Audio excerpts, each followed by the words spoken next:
Are there any that?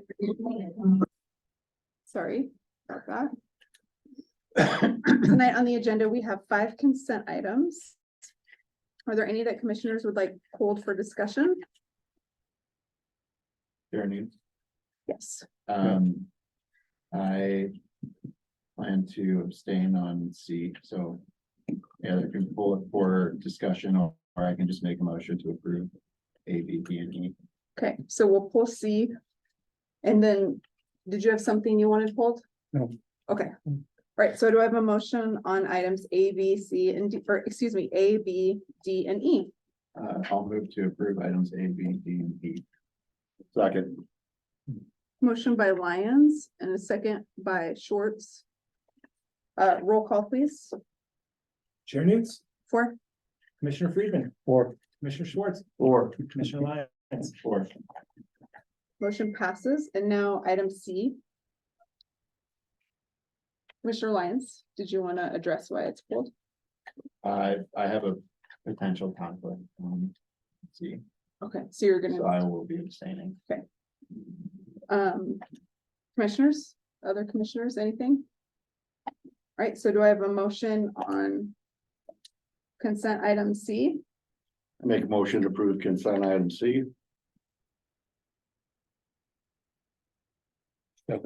Motion by Schwartz and second by Friedman.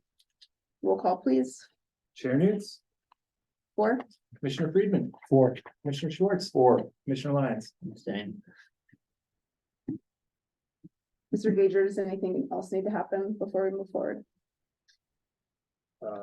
No, I believe we're okay here. Okay. Thank you. Yep, all right, so next on the agenda are 2 ordinances. The first one is ordinance number 3043, an ordinance of the city of Living. Oh, you know what? I'm wrong. That is not what's happening next. I made a grave Oh. error. Man, I didn't catch you on it. Public comment, maybe? Yep. So general public comment. Yeah. I'm so sorry, because I know there's people here who want to give general public comment. At least I'm guessing by being in the room. So this is general public comment for items that are not on the agenda. So individuals are reminded that public comments should be limited to items over which the city commission has supervision, controls jurisdiction, or advisory power. So sorry, public, that I didn't do that first. If there's anyone in the room that wants to give general public comment, you're welcome to come up to the front and start with your name and address.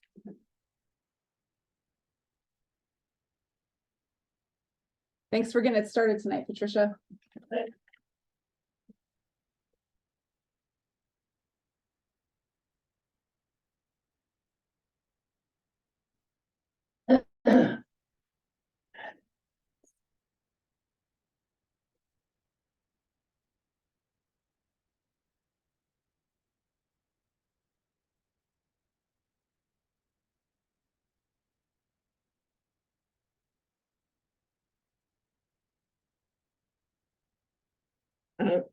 Patricia Grable, 204 East Calendar Street.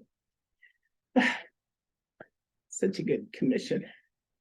First of all, I want to be sure, I'm sure you know that a man named Dan Burden is going to be available at noon tomorrow through Zoom. Dan is a dream come true for people like me who have downtown businesses.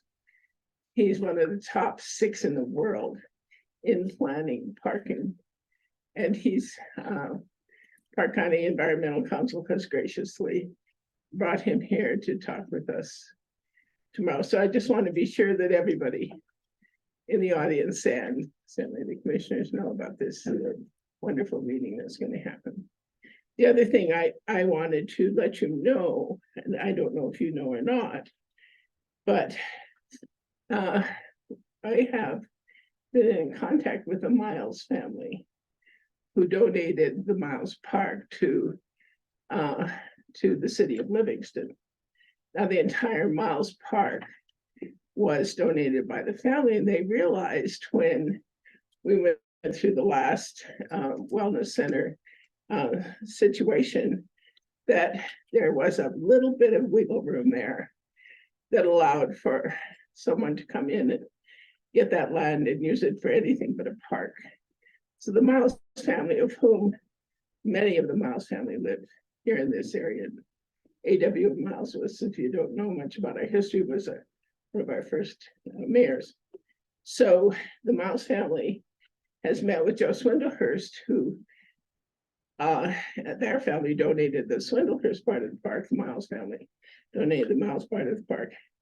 And they have approached the city to be sure that we get rid of the language that would do anything but have that park entirely park into perpetuity. That was the intention of the Miles family to start with. So I just wanted to be sure that the commission and the community knows that the changing of this, just this little bit of wiggle room language is in the works, so that we can not corrupt ourselves, essentially, that we will actually follow the will of the people who so graciously donated this park to us. And it's not that long ago. I mean, my grandfather was a city commissioner in 1894.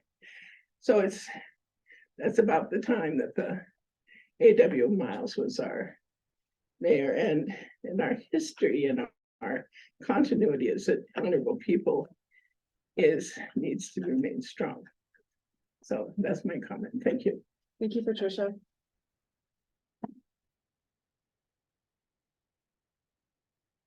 Anybody else? Hi, Leslie.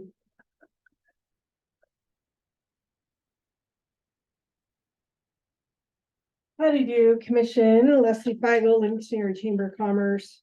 Good evening. I write this down. So just a couple of things. Christmas strolls coming up December 1st. 111 years celebrating in this community of our downtown community. People from all over the county coming together and celebrate the downtown, in the downtown. Any of the businesses, eateries, and establishments for drinking. We've always followed the letter of law the last 10 years of me doing the job, writing out great event planning. And we've had to make a few changes this year because due to the increase in the fees. So it's a little bit of scale back. We have a lot of sponsorship, but we also are supplying an increase in senior gift bags this year.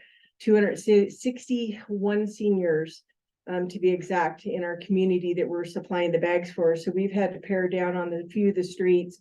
We believe we still have a great plan in place.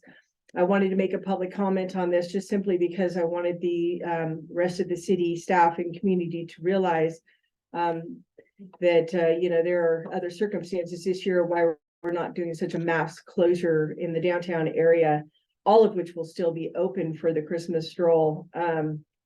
But we have also talked with the Southwestern Prevention when it comes to all of the bars.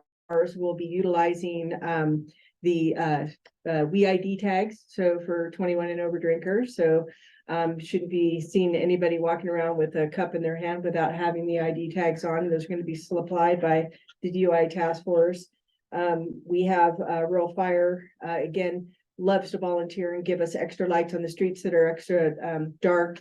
We have new lighting that we've purchased with a lot of these funds. It'll be going up on all the street poles on the 27th in case anybody's free and wants to help wrap some poles.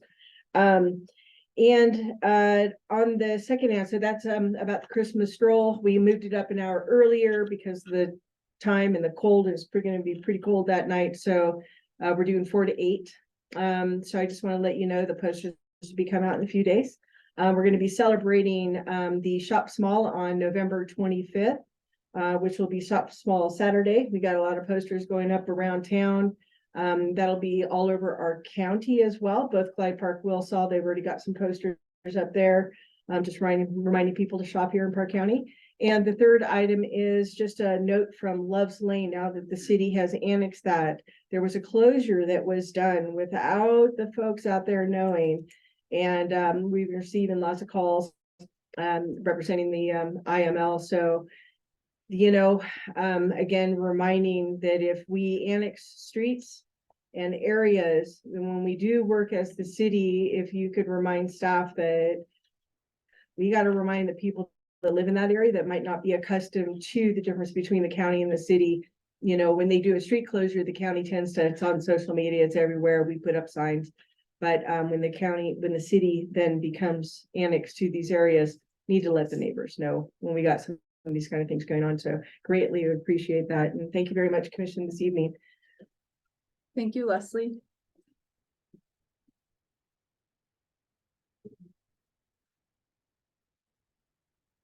Is there anybody else that wants to give comment in the room? I will look online next. Is there anybody online that wants to give comment? I'm not seeing any. All right, so general public comments closed. Now we'll move into ordinances. So first up, ordinance 3043, ordinance of the city of Livingston, Montana, amending chapter 30 of the Livingston Municipal Code entitled zoning by adding new section 30.47 entitled plan unit developments and providing a repealer, saving severability and effective date. Mr. Gager. Thank you, Chair Newts. The item before you folks this evening is the second reading of ordinance 3043, having completed the first reading in early October. And based on prior conversation of the commission, staff has made the three requested changes that were discussed and are outlined in the document, starting on page 66 of the packet. And so Planning Director Severson could not be with us tonight, though she is online. And so she and I will stand for any questions that you may have. Commissioners, do you have any clarifying questions? No, I don't got one. Commissioner Lyons? I believe Chair Newts asked if you could describe what we're seeing in this letter here from HRDC. Thank you. Thank you. Yes, absolutely. And so before you folks is a letter that was received yesterday evening. And it is related to this as well as the coming resolution related to affordability levels. And so item 1 in the document that was submitted is really pertains more to the resolution and is recommending a clarification that I'm happy to discuss now. Really, they would like us to specify that the AMI referenced in the resolution is the area median income for Park County. And then also to just clarify that the projects are available for incentives if they are affordable to those earning less than 100% of the Park County area median income. The resolution as drafted was intended to convey that. Perhaps we didn't accomplish that. So those clarifications were offered by HRDC. And then our understanding of item number 2 really are some recommended clarifications related to affordability. And so I think the first was to include a differentiation between affordable homes for rent versus those that are for sale. And there's a comment there about ensuring that the designations do not change through the course of the application process. That is one at a staff level that we have reviewed. And the third item on the agenda this evening dealing with this PUD is in the action items, and that's related to the application and some of the content that we're suggesting including in there. That this item is included or intended to be included, and staff thinks it is covered there. The second bullet, clarifying the required term of affordability.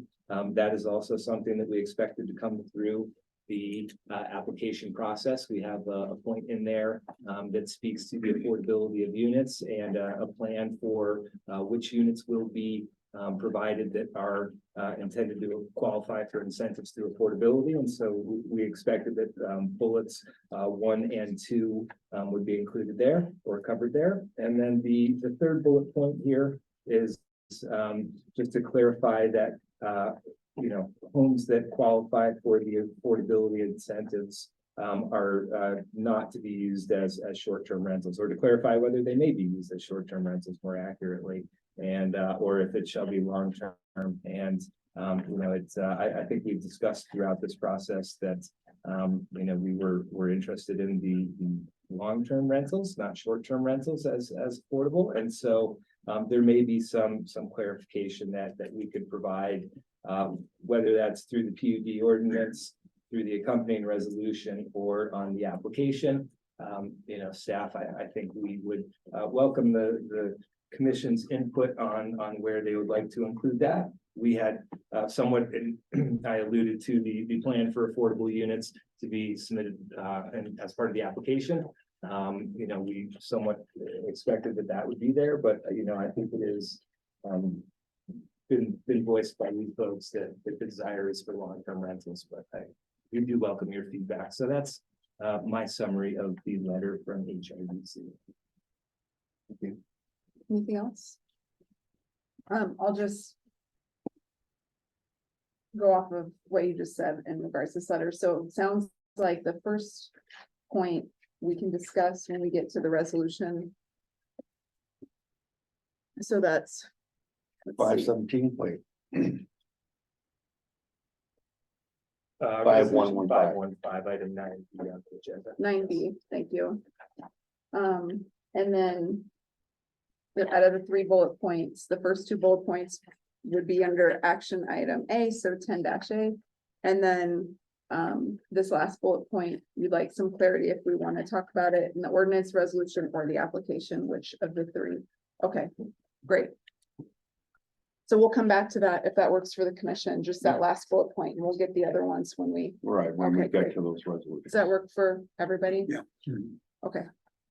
All right, any other clarifying questions? Can I get a motion on ordinance number 3043? I'll make a motion to approve ordinance 3043. Second. Motion by Schwartz and second by Friedman, and now we'll open it up to public comment. Is there anybody here in the room that wants to give a public comment on ordinance 3043? Good evening, Commission.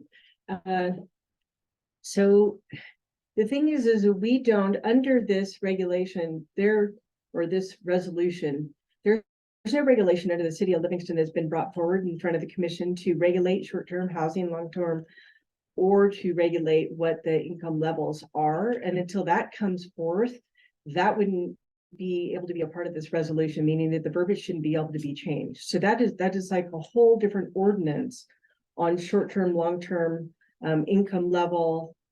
And I understand where they're coming from. They want that these new smaller units, PUD units, to be able to be affordable for workforce housing, low-income housing and such.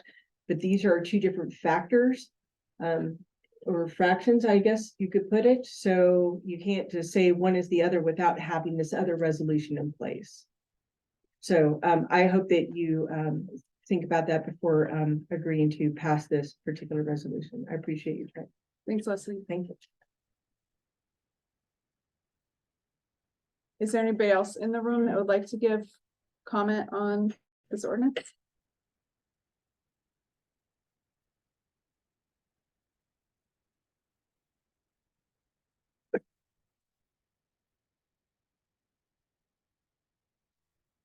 Tricia Grabo, 204 East Calendar Street, Livingston.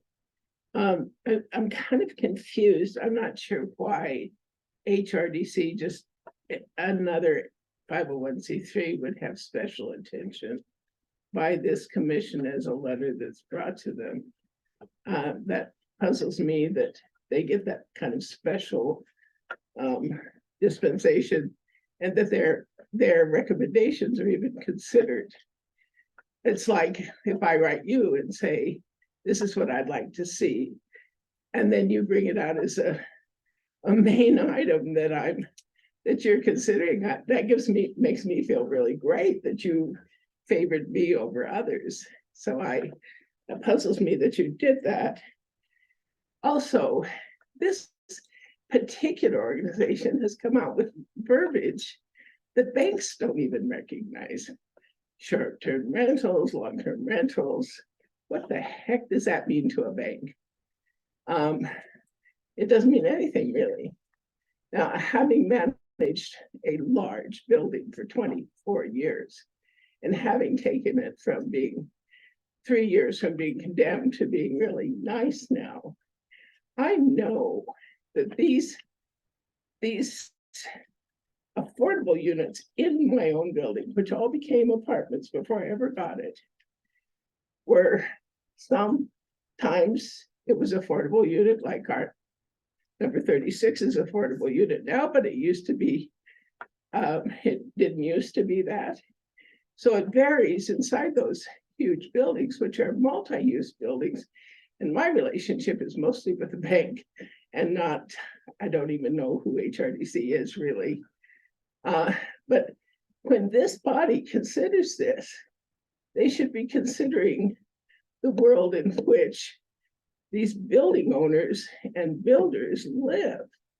And that is not HRDC, folks. It has nothing to do with HRDC. It has to do with if I can, when I got a $50,000 bill for my half of the sidewalks around the Gravo, they sure didn't go to HRDC. I had to sell one of my units in order to pay for this new sidewalks in downtown Livingston. So I just don't even know why this is even short-term, long-term rental dictation is occurring to these people who own these buildings, who whether or not they keep this building depends upon their judgment, their financial judgment. It has absolutely nothing to do with somebody's 501c3, I'll tell you that. So I don't even think that should be considered long-term or short-term rentals. That is not within the purview of this city commission. What is within the purview of the city commission is possibly numbers of affordable housing units, whether the owner gets them from short-term or long-term.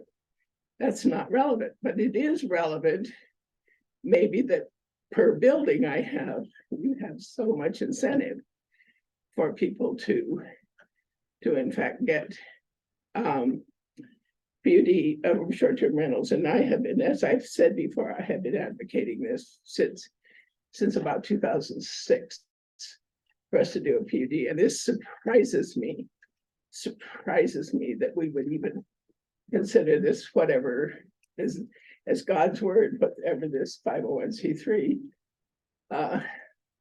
says. Thank you. Thank you, Patricia.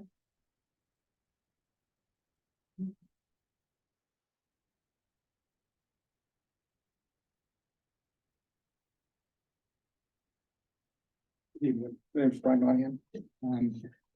What I don't hear in this plan is transitional housing. I look at the Miles building and it's a wonderful, big-hearted program, but someone has to die or go to jail for you to get in there now at a 2-year wait list. It's an amazing resource that should be a long-term resource, but respectfully, I believe it should be a short-term solution for the people who go through there.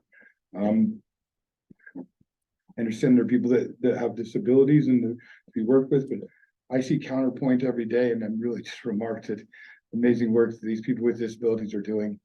But beyond that, if we're not putting programs in place to help people elevate out of affordable housing, we can build all the affordable housing in the world that you want, and people will just march right down and fill them up, and then there will be more wait lists. If we're not actively engaged in the people's lives who are in the affordable housing or going into these programs that are subsidized, and we don't incentivize growth at $30 a month to live or in an apartment, like most people are scared to death of getting a job and losing their $30 a month rent. When you talk to these people, I think it's a wonderful program, but there should be in place some form or a program for those that want to grow out of it, where they can get vocational training, where they can get, be tied into the mental health issues. They should be on board with this Freeze MAC program. They probably all have Medicaid. If they have substance use issues, they should be conditional that they're going to a Southwest chemical dependency or something of that nature. That for us to truly see the growth of the community, we can't expect one portion of the community not to grow. And I fear that that's what's happening in our current situation. And I would implore the commissioners to look at transitional housing solutions that will help people get within 6 months or 12 months through those programs. And if not, at least for some of those slots, reserve those for people that are going to meet certain goals or achievements or progress so that other people can gain access to this resource. Thank you very much.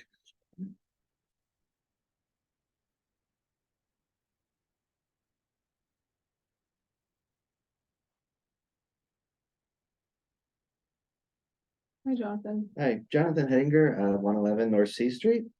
I just wanted to make a comment, on behalf of the Park County Environmental Council and, our 500 supporters in Park County.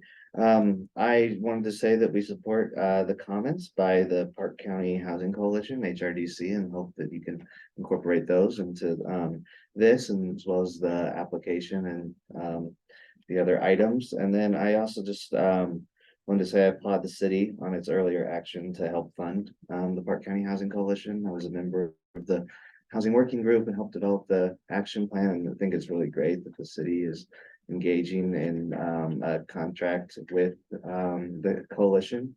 And I think that the expert comments that you received tonight are a really good example of why that's good money for the city to be spending.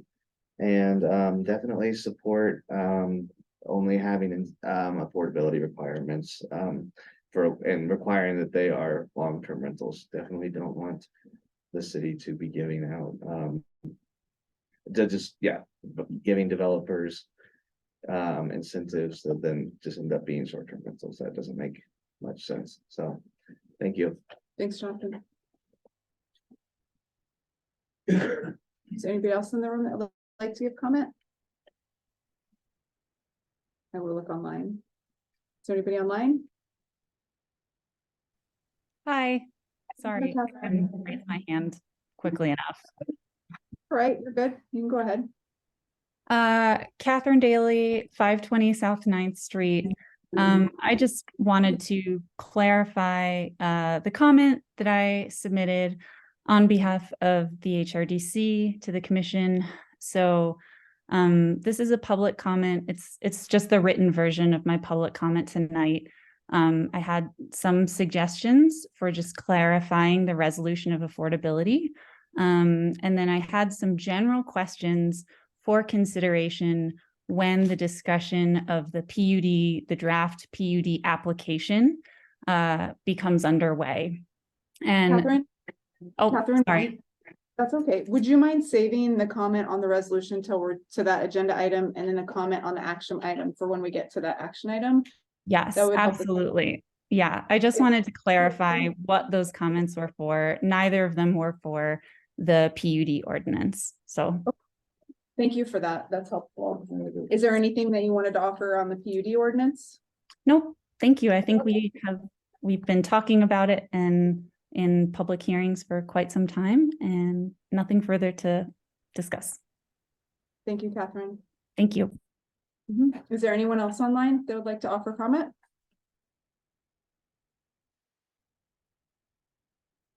I don't see any. We'll scan the room one more time. Sometimes hands pop up after. Anything? No, we're good. All right. So public comment for ordinance 3043 is closed. And now we'll go back to the commission. I would like to get clarity. I'd like to ask Mr. Gager for clarity on a couple things, if that works for you all before we, okay. There's a couple things that came up and I just would like to get your input on how this does or does not fit into the PUD ordinance, because I know housing is a really big topic and we're not covering all of the things in one ordinance. So if you could offer clarity first on the topic of short-term versus long-term rentals and implications for that, since that's a concern for people in our community. Absolutely. Thank you, Chair. It is. Currently, there are no references to either short-term or long-term rentals within the Livingston Municipal Code. They are not something that we deal with at a regulatory level. And so any reference to short or long-term rentals in the PUD or related documents would be novel for the city of Livingston. I think that said, we have had several conversations here at the commission level about the impact or potential impact of short-term rentals on the overall market, insofar as they take rentals away from the long-term market. That does introduce some capacity constraints into the Livingston market, and as supply of long-term rentals is reduced, naturally the rental price would be expected to increase. Kind of simple microeconomics there. And so, you know, I do think that there is a place for a discussion of short-term rentals involved when the city is contemplating providing incentives, and let's be clear, added density related to the production of affordable housing. I do think that it is appropriate to have a discussion related to short-term versus long-term uses when those incentives are being provided. So just to be clear, it's not across the board impacting property owners. It's just in relation to this particular PUD that has not passed or been implemented. That's how I read the comments in the letter that was submitted. And as I said, we have no other references to short or long-term rentals within the municipal code. So any discussion that would happen tonight would be limited to the PUD ordinance. Okay. And then the other, Can I oh, yeah, add go to ahead. that discussion? The way that I'm reading this here, it's an even finer point than related to the PUD ordinance. It's related to, it's tied to incentives that the city's providing associated with the PUD ordinance. And I just want to make that plain and clear. And so we're talking about, or this is talking about, determining whether or not we even want to consider the tenure of a rental, whether that's short or long-term, as it relates to units for which we're providing incentives related to the PUD ordinance. So it's like a very tiny specific application, and it's not citywide. And it would be related to incentives that the city is providing. Those incentives are very finite as well. Those have to do with the avoidance of impact fees, for example. So we're talking about specific incentives related to the PUD ordinance, and if we want to determine whether or not that's related to long-term or short. Yeah. Just wanted to. Well, thank you. That's helpful. Okay, the other clarifying question, there's a comment about transitional housing and programming related to that housing. Could you please, Mr. Gager, discuss the city's role in this affordable housing, this potential affordable housing stock, and what our role would or would not be in terms of managing the affordable housing programming? Because I think that's an important thing for the public to understand. Yes, yeah, absolutely. Thank you, Chair Needs. As many of you may know, the city of Livingston does not yet formally have any sort of affordable or workforce housing related policies. We do not help private landowners manage any units that they may have deemed affordable or perhaps even be restricted affordable. And so in item 10A this evening, which is related to the PUD ordinance application, we do have, or one of the bullet points there is a plan related to affordable units and the management of those. At this point, it is not envisioned that the city of Livingston would be involved in the management of any units that are deemed affordable, deeded affordable, or otherwise eligible for incentives. We are requesting a plan from applicants to show us how they will manage those units.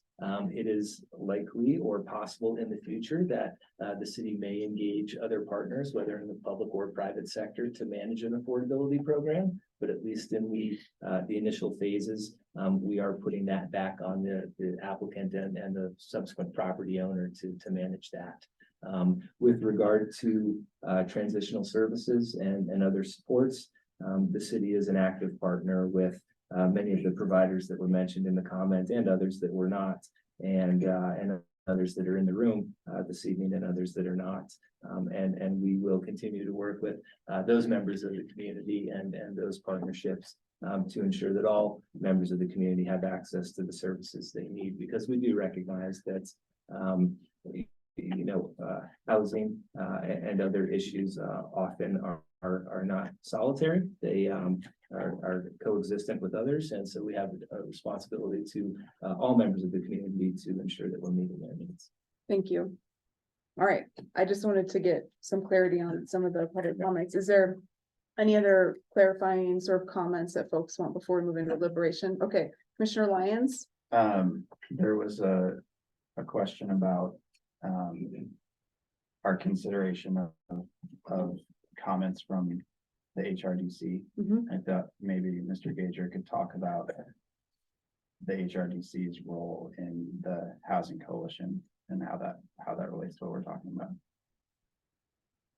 Yeah, I would be happy to. Earlier this evening on the consent agenda, item 4C, the city commission approved a contract with HRDC to provide staffing for the Park County Housing Coalition. The city is a member. I sit on the steering committee for the Housing Coalition. And so HRDC staffs that position through the contract.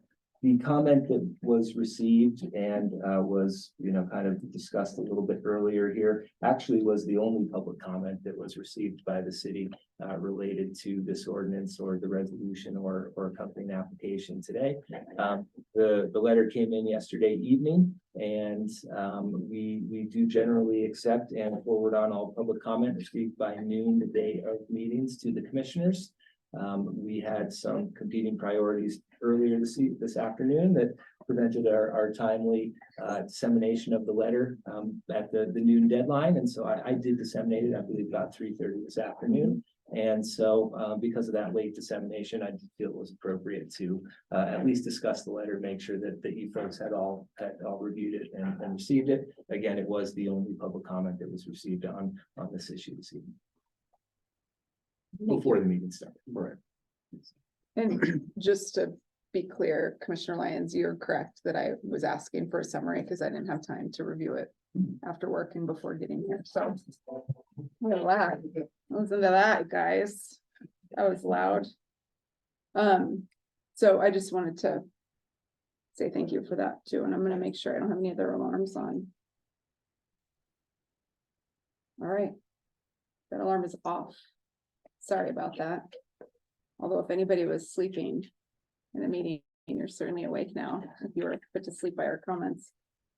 Okay, so we're done with clarifying. Are we ready to discuss? We have a motion by Schwartz and a second by Freeman. Time to deliberate. Who would like to go first?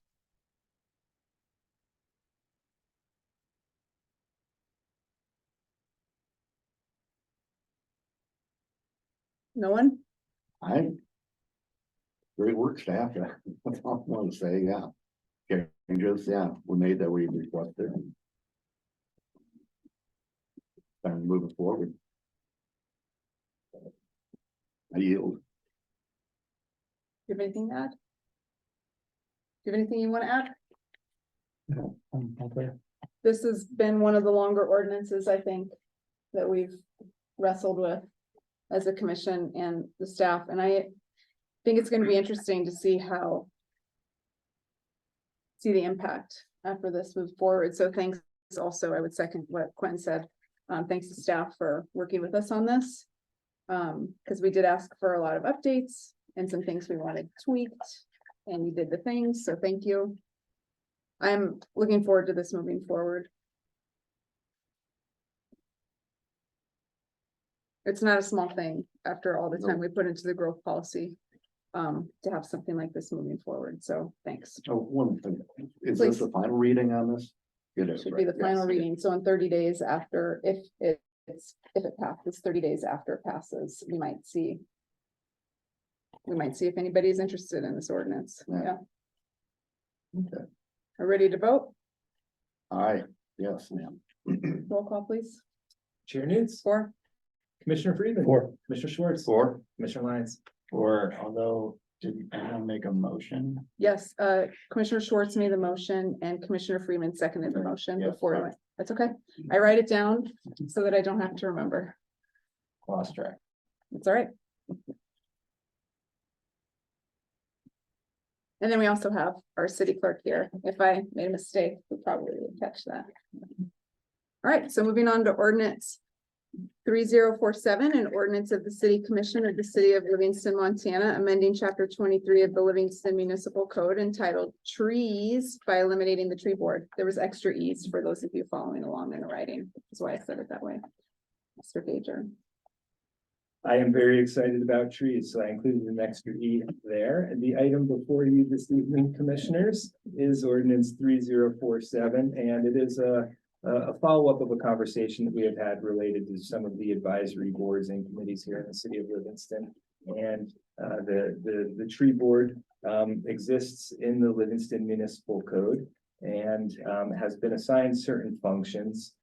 As we've discussed in past meetings, the board is not necessarily exercising all of those functions and is struggling to achieve much public participation. And so many of the functions of the tree board were provided at a time earlier in the city's history when we didn't necessarily have the staff capacity and the ability to do a lot of the work that we do now. And so a lot of the responsibility that has been previously delegated to the tree board is actually functionally being exercised by staff. And so really the goal of this ordinance is to bring the ordinance into reality or to match current practice with how we function. And also is a bit of a recognition that a monthly volunteer board really is a tremendous undertaking and asking a lot of certain community members. And if we are unable to achieve a level of public participation at those meetings, then I think that we owe it to the community to investigate alternatives to accomplish that work more efficiently and in a more engaging way. And so that is the genesis for the ordinance before you, and I will stand for any questions that you may have. Any clarifying, Commissioner Lyons? So the motivation for this question is that serving on a board is kind of what got me involved in public service and, you know, serving my community in Livingston. And with that background, I understand the pride that comes with serving on a board. And so that motivates me to inquire as to what, do you have a sense of the sentiment of the tree board themselves Mhm. about the idea of ending their service to the commission and to the community? Yes, absolutely. We have discussed this with the tree board in several times over the last few months.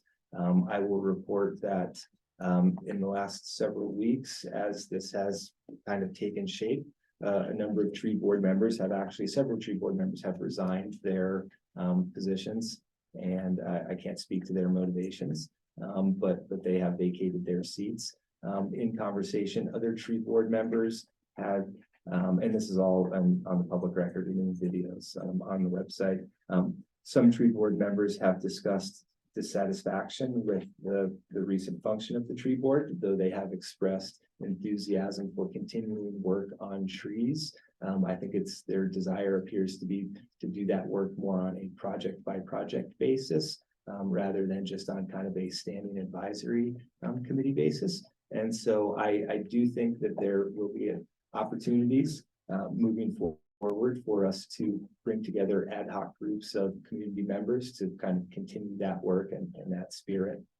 But at this time, you know, I don't see any members of the tree board in the audience here to offer comment to keep the board. I'm on the tree board, so I can offer comment. if you'd like to, I plan to ask you about it. Yeah. And I have a follow-up please. for Mr. Gager. One of the things that I read in the staff report is, you know, and I trust your executive assessment of kind of the staff capacity and what it requires to, on a staff side, maintain these boards. I recognize that that's a challenge. And I also recognize that ad hoc committees are a staff challenge as well. And so could you briefly discuss kind of the trade-offs of a regular monthly commitment from staff to the ebbs and flows of an ad hoc, like the convening and relinquishing of ad hoc committees? Yeah, I think that, especially in kind of the tree board realm, there are some smaller projects such as, updating the approved tree planting list, or working with staff or a consultant to update the tree maintenance plan. I think there are some of those tasks that can be accomplished in a 30, 60, 90-day period. That is, you know, just kind of a finite work task where everybody is going towards that. And I think to manage that at a staff level, we can do, because we can fit that into the flow of our work and all of our other competing priorities. Whereas staffing a standing advisory board that is required by its bylaws to meet quarterly or more often, even if there is no policy to discuss, can be a little bit cumbersome and burdensome, really just to kind of reserve the room, create the agenda, you know, the minutes and all of that stuff is several hours of staff time each meeting. And so I just think we can channel that several hours of staff time more effectively towards project-based ad hoc committees. Great, thank you.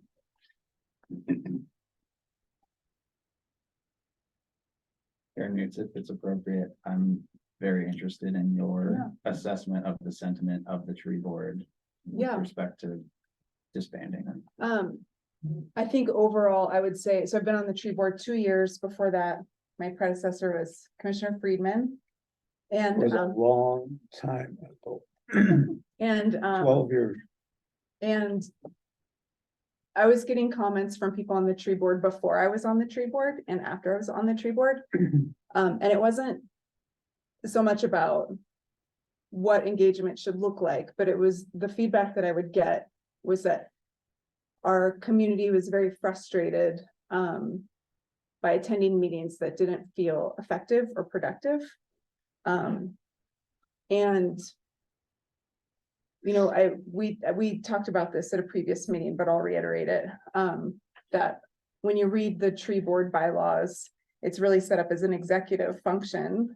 However, it was housed under the legislative branch. So it automatically is not a great setup for the commissioners when we have a board that really wants to work with staff. And that's not our job as commissioners, is to work with staff. In fact, the law really prohibits us from doing so.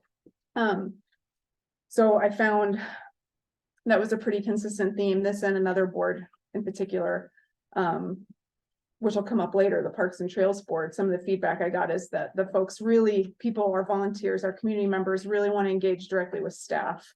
They don't, this is not a mechanism, the way the board was set up was not a mechanism to make that flow easily.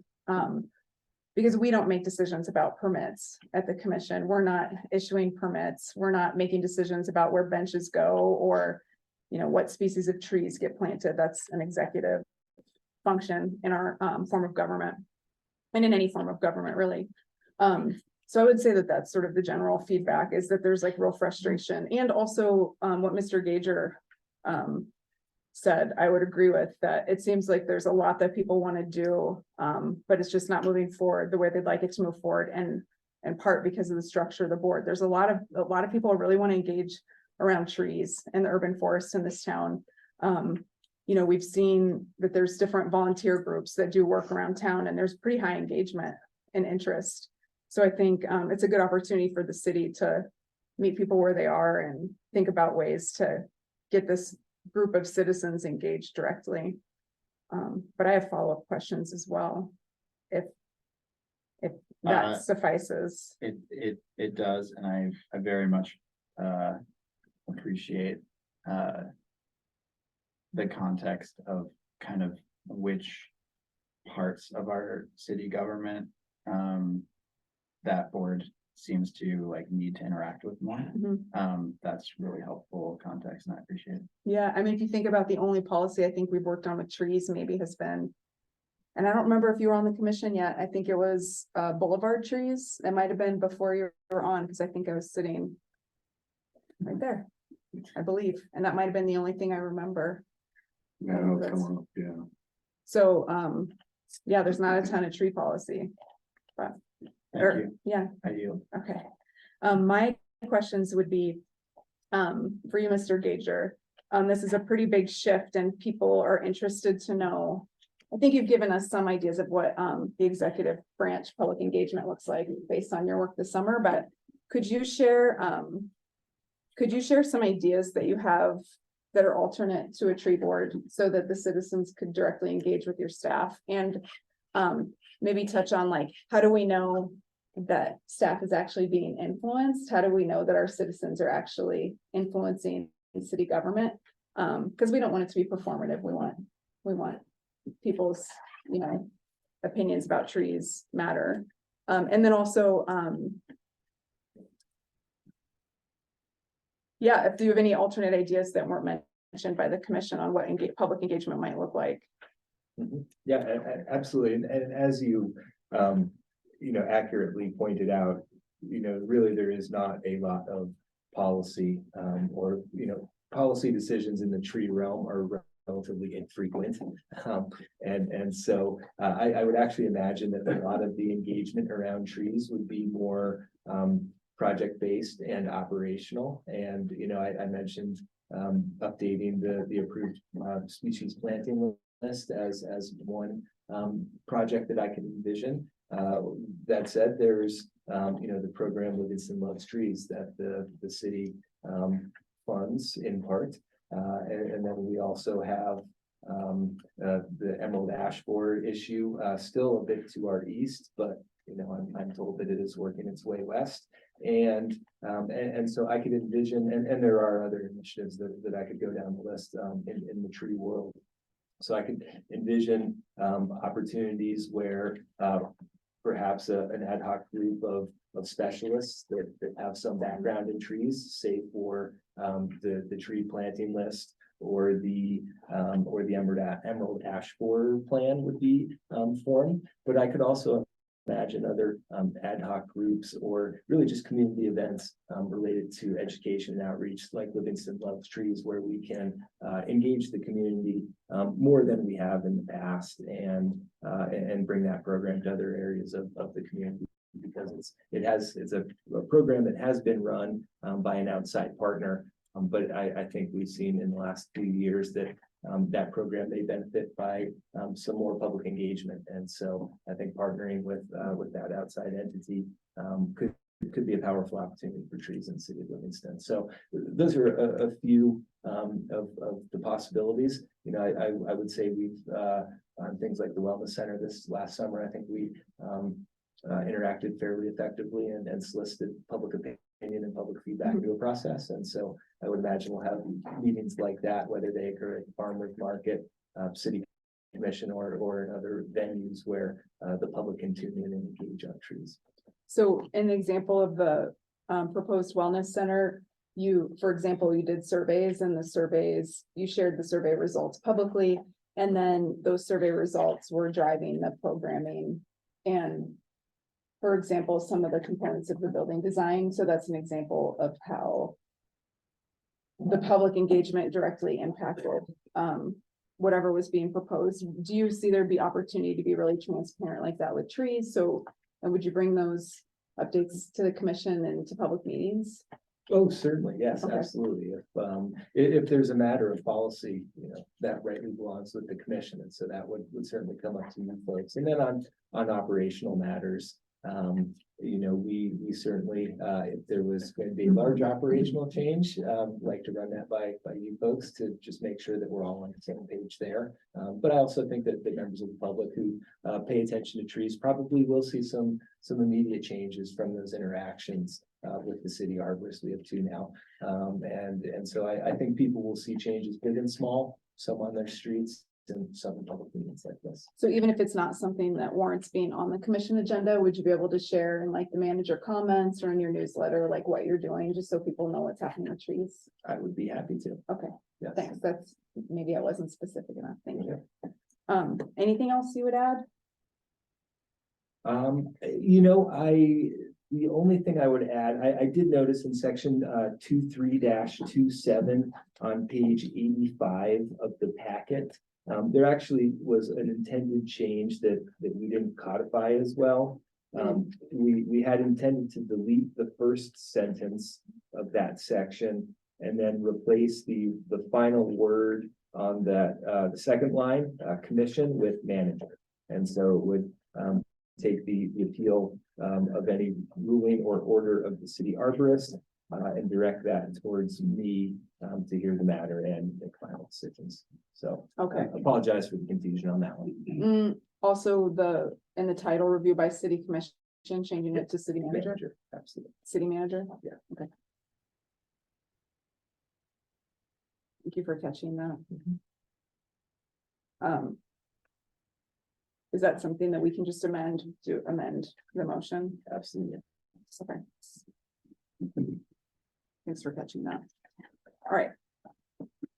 And we didn't actually, we don't even have a motion yet, so the motion could include that in a minute. All right, enough clarifying questions? I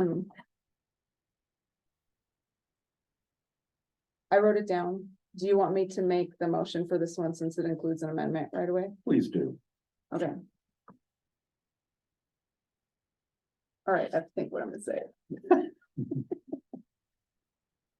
Okay, I move to approve the first reading of ordinance 3047 with the amendment on section 23-27 to say review by city manager. Delete the first sentence of that section and change city commission to city manager in the remaining sentence. And authorize the chair to sign. I'll second that. Motion by Newt, second by Shorts. Does that suffice? Okay. All right, so public comment. Would anyone like to offer public comment on ordinance 3047? Hi. How did you? Leslie Bible, Livingston Area Chamber of Commerce. So probably just a couple corrections with the documentation. The city of Livingston, Montana created the tree board in 2009, not 2002. And that is actually on the city's website. So maybe changing that, which actually on the first page of your staff report for ordinance 3047.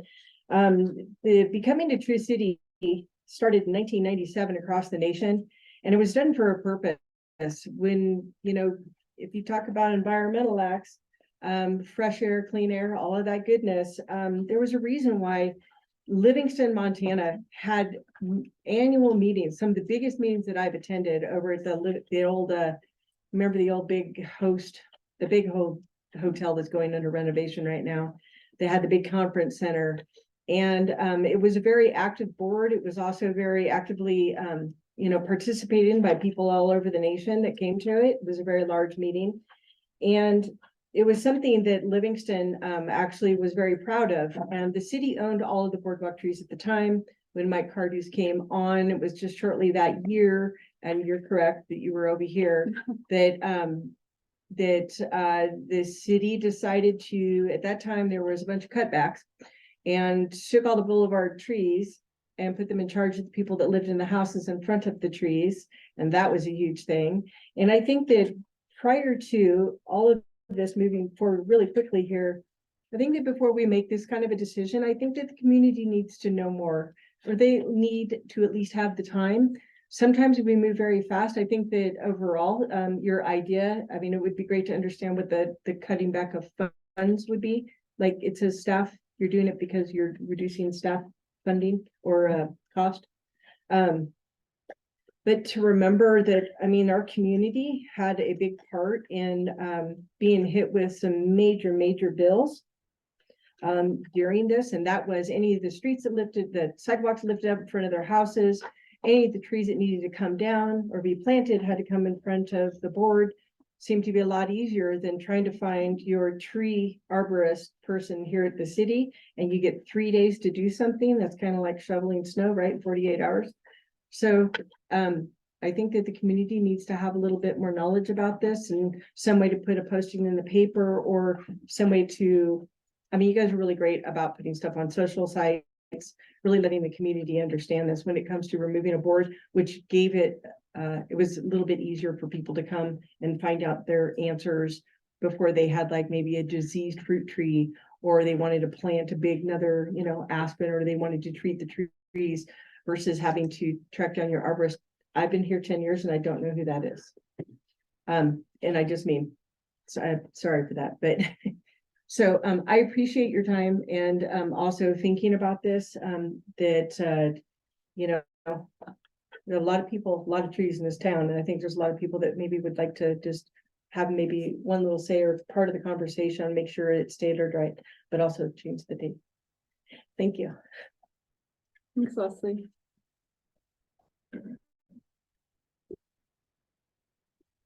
Hi, Jonathan. Hi, Jonathan Hettinger, 111 North C Street. I'm making a comment on behalf of the Park County Environmental Council. And our more than 500 members in Park County. We run the Livingston Loves Trees program. I've really appreciated all the input of the tree board and the city. And yeah, I'm not commenting about whether we support or don't support this change. Overall, I think that the city probably could stand to do more outreach on this as well as other board changes. And I wanted to comment just overall that the city really benefits from public input.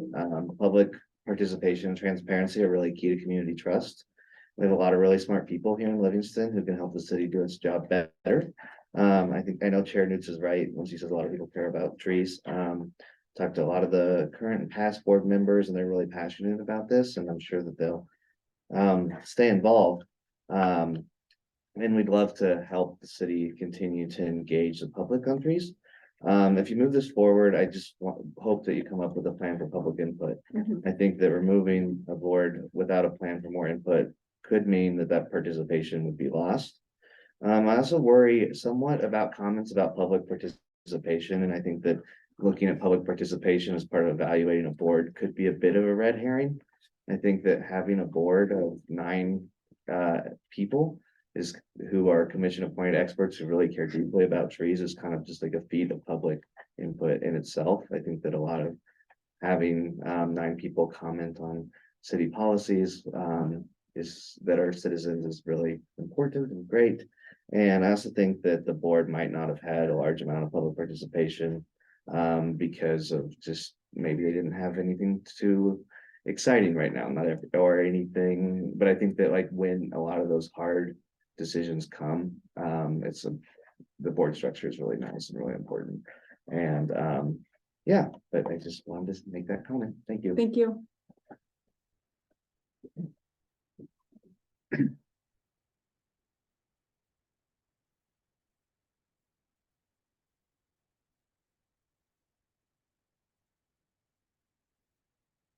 Mr. Graybo 204 East Calendar. I was also on the tree board.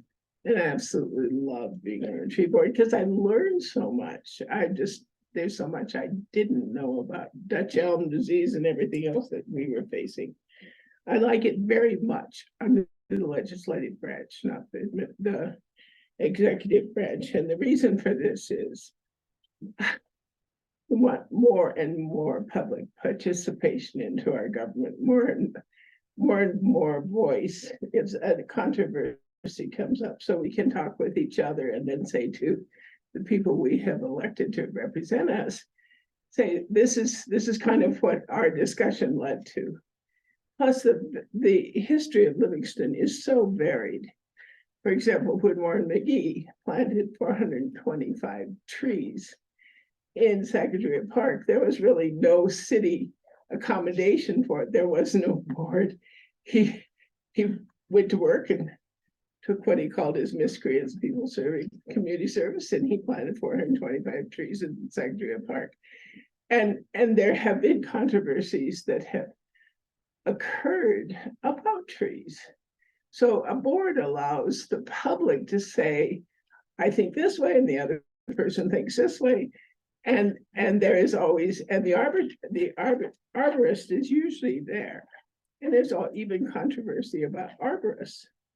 So I just think getting rid of these wonderful boards answerable to the legislative branch, it seems like it's kind of wonderful, but it suddenly throws all of those discussions and everything to staff instead of us, 7,800 people, having the opportunities to have discussions and then bring it to our representatives and then to staff. I just think, please, it isn't about participation. The history of our community has varied so much. We're going to grow. We're going to have to make decisions about trees. We're going to have, and it should all be up to the staff. It should be up to the people. It's government of, by, and for the people. So I just wanted to make that comment, please. Thank you. Thank you, Patricia. Is there anybody else who would like to give comment? I'll look online. I have a comment. We'll come back to you, sir. Is there anybody online from the public that wants to give comment? Not seeing any. I'm closing public comment on ordinance 3047. Commissioner Friedman. Wow. I was reading along all the paperwork we have here, and all of a sudden I was faced with the tree board. That was my first assignment 1,000 years ago. I was on the tree board. After I read that and after I thought of where we are now, I could understand where we were headed. When I first got on, I saw a need for the tree board, and we had a good group.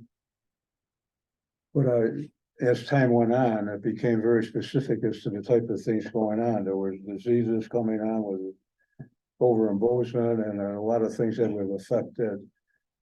So I almost, in my mind, said I could understand why you just want to put it in a different category. And this is why when I read this, I said, that makes sense to me right now compared to where we were many years ago. So I understand the thinking. When I was on it, we all got together and we did a good job. We were specifically worried about the tree board as far as our main parks go and guiding the help and things like that. But I could see where it changed over, became a very technical area. And so it makes sense to me what's going on right now. I mean, that's the bottom line, the way I look at it. So I yield. Thank you. Other commissioners? Commissioner Lyons? I have a clarifying question that didn't come to me until just now, if I may. So I'm seeing, so in our agenda, we're talking about two different boards, tree board and the Parks and Trails Committee. Yeah, right now we're just talking about the tree board though. Yeah. Yes. Mhm. I'm curious why, when we talk about eliminating the tree board, that it's an ordinance and then the Parks and Trails Committee would be a resolution. Fantastic question, Commissioner Lyons. It really is all related to how each of the boards was created. As shown in the packet, the tree board was created by ordinance 1919, and that was approved in 2002. As shown on page 100 of the packets, page 99 actually. And so because the tree board exists in the Livingston Municipal Code, the ordinance is the appropriate vehicle to remove that if that is the will of the commission. Parks and Trails Committee actually was, it does not exist in Livingston Municipal Code, was not created by the ordinance, it was created by a resolution of the commission as a standing advisory committee. After the conclusion of the most recent Parks Master Plan, the board was created to help implement that master plan. And again, that was done by resolution. So, you know, we do use an ordinance to modify a previously passed ordinance and a resolution to modify a previously passed resolution. Perfect, thank you. One related question. What's the status of the conservation board? I know that's another board that we talked about, but I can't recall the status of that one. Excellent question. And to pick up where I left off, the conservation board actually was created by a third mechanism, neither ordinance nor resolution.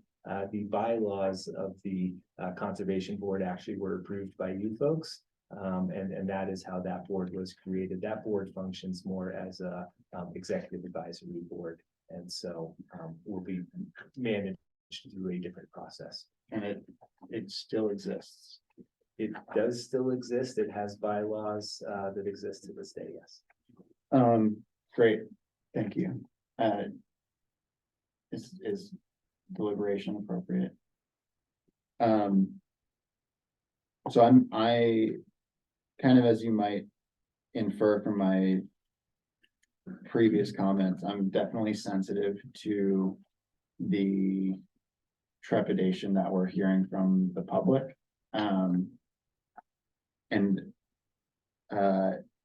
That actually goes, my sensitivity goes beyond just my personal history on boards, and also includes just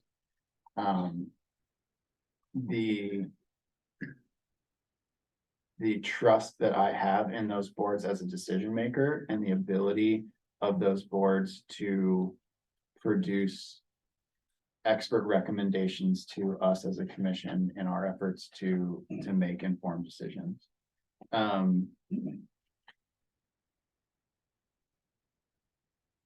That said, I'm hearing the city manager when he says, when he describes kind of the issues that we've seen with the tree board. And then I also am hearing Chair Newts when she explained to me the kind of the context of the types of discussions that happen on the tree board, and how that's more related to executive function of the government than of legislative as we consider policy.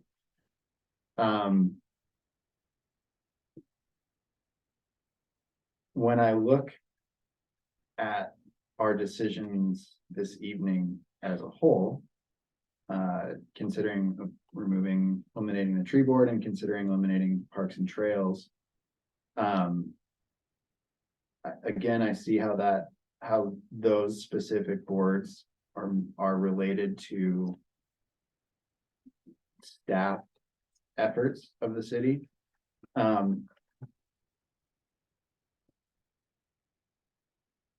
But as I described earlier, I'm maybe nervous about eliminating a function, a civic function, that I have come to really appreciate, and have come to rely upon as I make decisions as a commissioner. I think I'll leave it at that for now.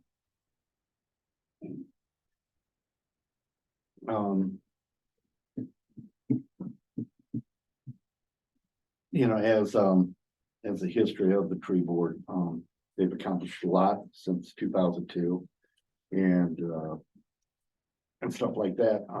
I think perhaps its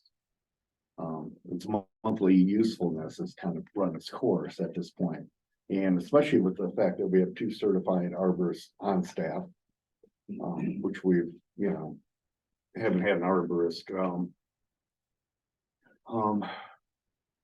until, well, I think for the last 4 or 5 years, I think we've had an arborist, you know, and so there's part of our expertise. that we can rely on when it comes to decisions that need to be made on those. And then, the fact that it's, public, engagement is less than one member, averages less than one member, public member at meetings per month, kind of says a lot too.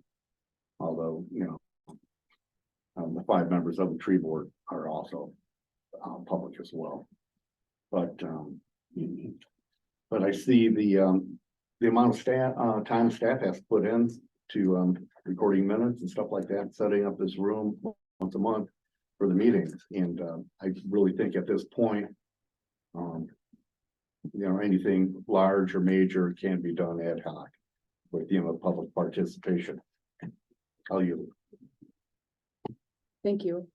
First, I want to comment on something that you said, Commissioner Lyons, with the 3 boards. I was just looking through the timeline and I recognized that there were 3 different city managers for those 3 boards set up. So one was Mr. Wolnar for the tree board, and then Mr. Meese for the Parks and Trails, it looks like, and then Mr. Cardus for the Conservation Board. So it's an interesting reflection of where our government was at the time that those were passed, I think, as well. I appreciate all the comments from the commission and the public. And Commissioner Friedman, you have a really long view of this board. Like, I've never seen, there was an example of community members going to the board to get answers. And I don't think in 2 years I've ever seen a community member come to the board to get answers. I'm guessing that the city staff probably get some calls about trees based on the feedback that I've heard, but I haven't seen that myself. So it might have been a reflection from a different time. In fact, I don't know that I remember seeing anyone outside of the tree board at a meeting unless they were specifically invited to be there as a presenter. But I think perhaps one thing that would help, at least for me, ordinances have 2 readings. That's correct. Would it be possible to see some draft plans for public engagement before the 2nd reading if this were to be approved tonight? Just to help. It would, help drive the conversation. Also, it would be interesting to hear what the city's plans are for Tree City USA. That was mentioned, and that's an important consideration since the way people engage on that, the way we're familiar with as a city is through the board, but perhaps there's other ways we haven't considered that other municipalities engage with that program. And then also, I think it's important to remember that policies and public engagement changes over time. And we hopefully adapt to our community and the community needs. Would it be possible to get ongoing check-ins like I was getting at earlier? And you could just, even if it's not something that we vote on, you could bring it to the commission and just let us know, even if it's a discussion item or whatever you find appropriate, if it's your manager comments, to let us know what engagement's been like. And a chance potentially for, if you can create some mechanism by which the public can directly engage with you, to let you know how it might be improved, if that's a concern that the community has. I don't think the community has to go through the commission to have interesting conversations like the public was mentioning. I think there might be other ways, hopefully lots of ways that we can engage around difficult or just fun topics as a community. Would you be comfortable with that before? Oh, yeah. If that works. Absolutely. And I think there's been several items over the last year that I've brought to the commission for discussion and direction, and be happy to do that with tree board matters moving forward. And maybe something a little bit more direct so that the public knows what they might expect in the upcoming months around trees. Just to help put some clarity and have people see that you have some ideas and it wouldn't just be the end of tree engagement. Okay. Absolutely. If that's the case, I feel comfortable with transitioning to another way to engage with the public. I'm not comfortable with saying we're not engaging with the public on trees. In fact, I want more increased engagement and more opportunities for the public to direct the city on what we should be doing, whichever branch of government it is. Yeah. Yeah, just interject. I think you described it just right. The tree board's kind of a deceptive thing. I think that we need a department for the city that deals specifically with trees. And I don't know if you need a board for that, you need somebody with stuff up here. So, I mean, that's the way I look at it right now. We had a different equation when I was on a thing and when you were on a thing. But I think right now it's, we have the different departments.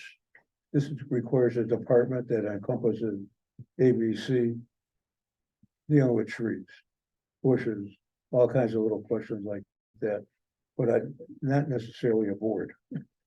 So I don't know if that fits in what we're talking about, but that's why I said when I read it, I understood what we were doing and what had to be done and how things change.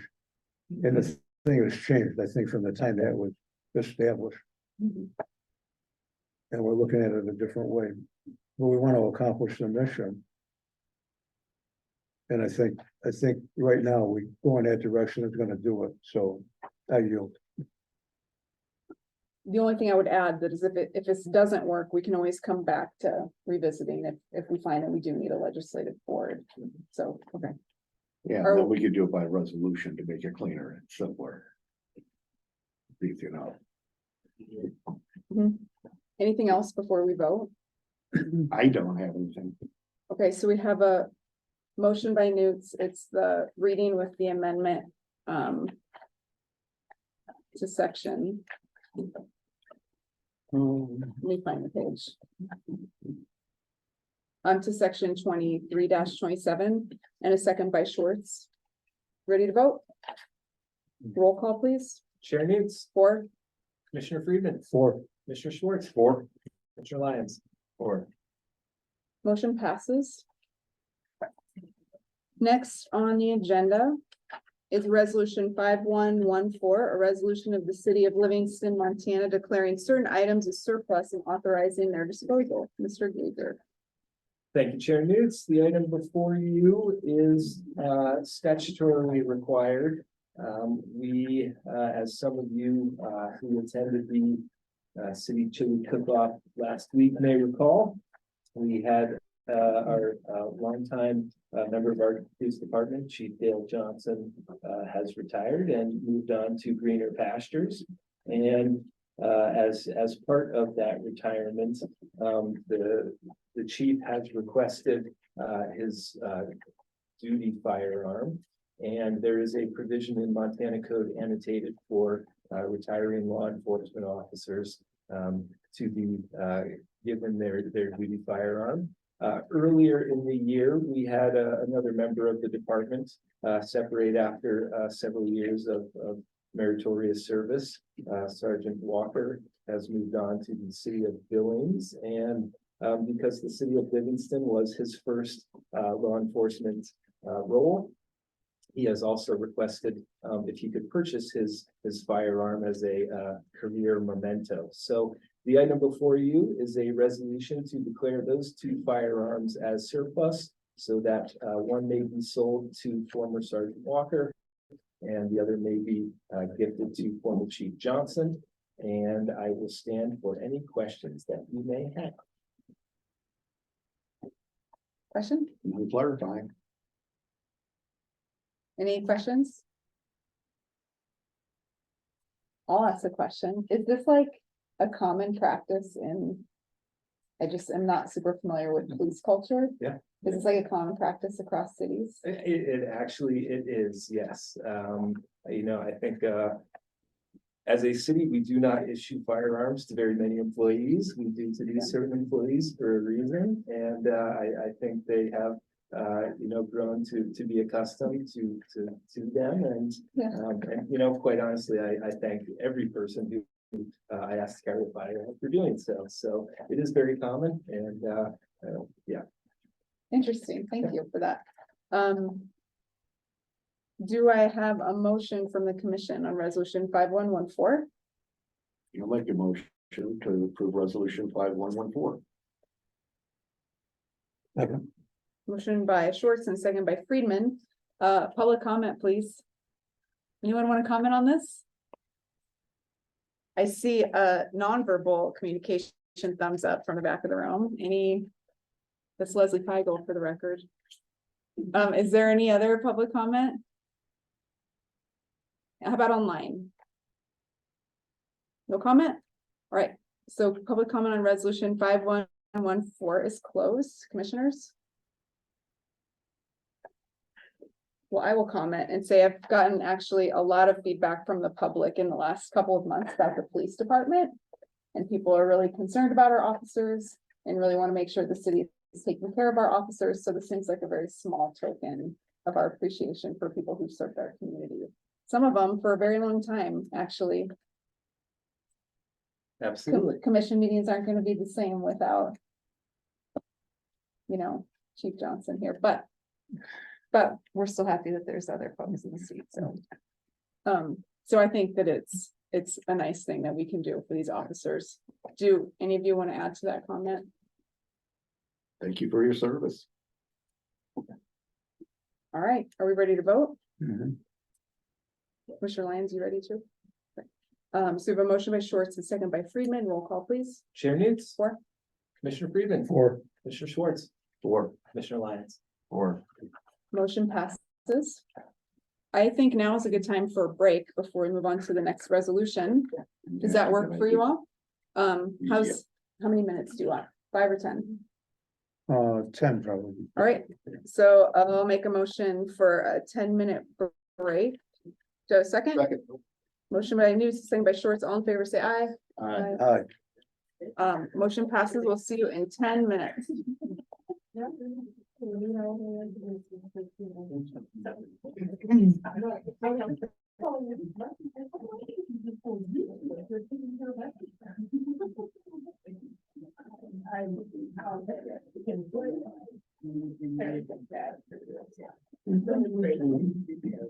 But you don't want to.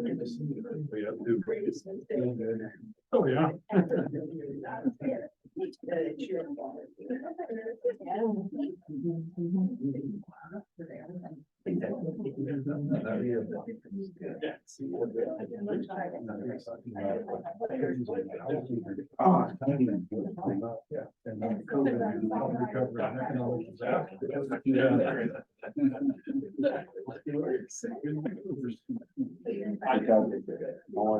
Good, how are you? Yeah, you drive over? Yeah, although it's dark. Yeah, it's something happened over the weekend. No, actually, I'm in Bozeman. Oh, you are. I've lived in Bozeman.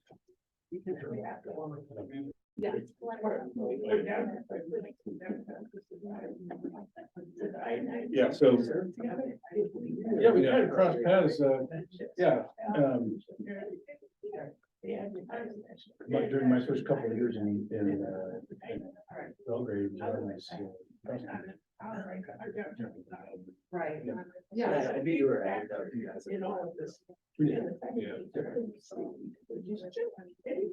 Too much. No, whatever.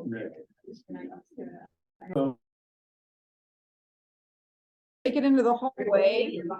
Or wait until the next break. Thank you. And before we get started again, I noticed only one person signed in on the sheet, but more than one person has given comment.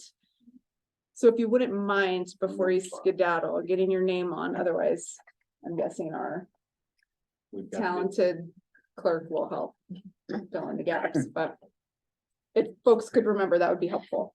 All right, so we're picking back up at resolution 5115. A resolution of the city of Livingston, Montana, identifying affordable housing incentives. Mr. Gager.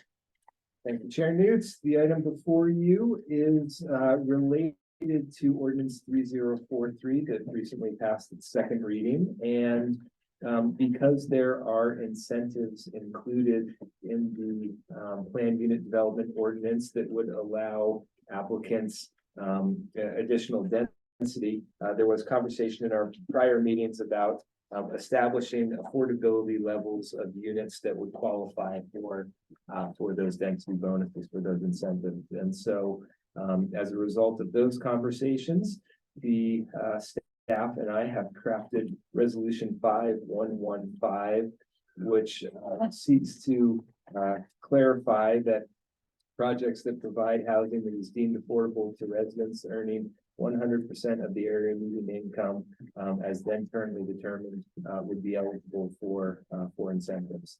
And the 100% AMI affordability level is shown on page 112 of the packet.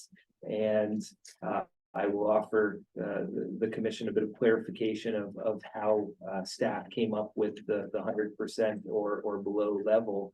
And that really, quite honestly, is that we looked at the market, and the area median income for a 2-person household in Park County, Montana is approximately 70,000. And so that translates to an affordable monthly rate of approximately $1,750. As staff and I reviewed both rental units and units for sale on the market, there were quite a few that were at the 100% level, and even more that were above the 100% level. And I'm speaking about both rental and ownership units.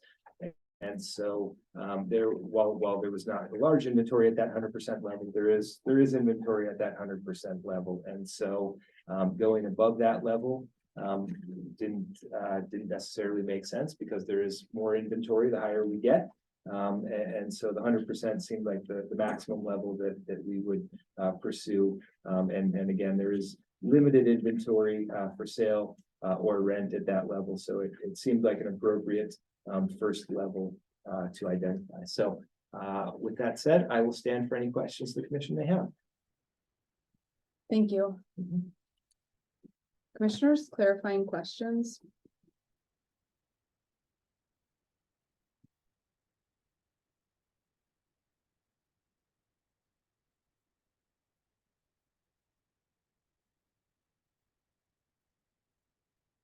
Commissioner Lyon?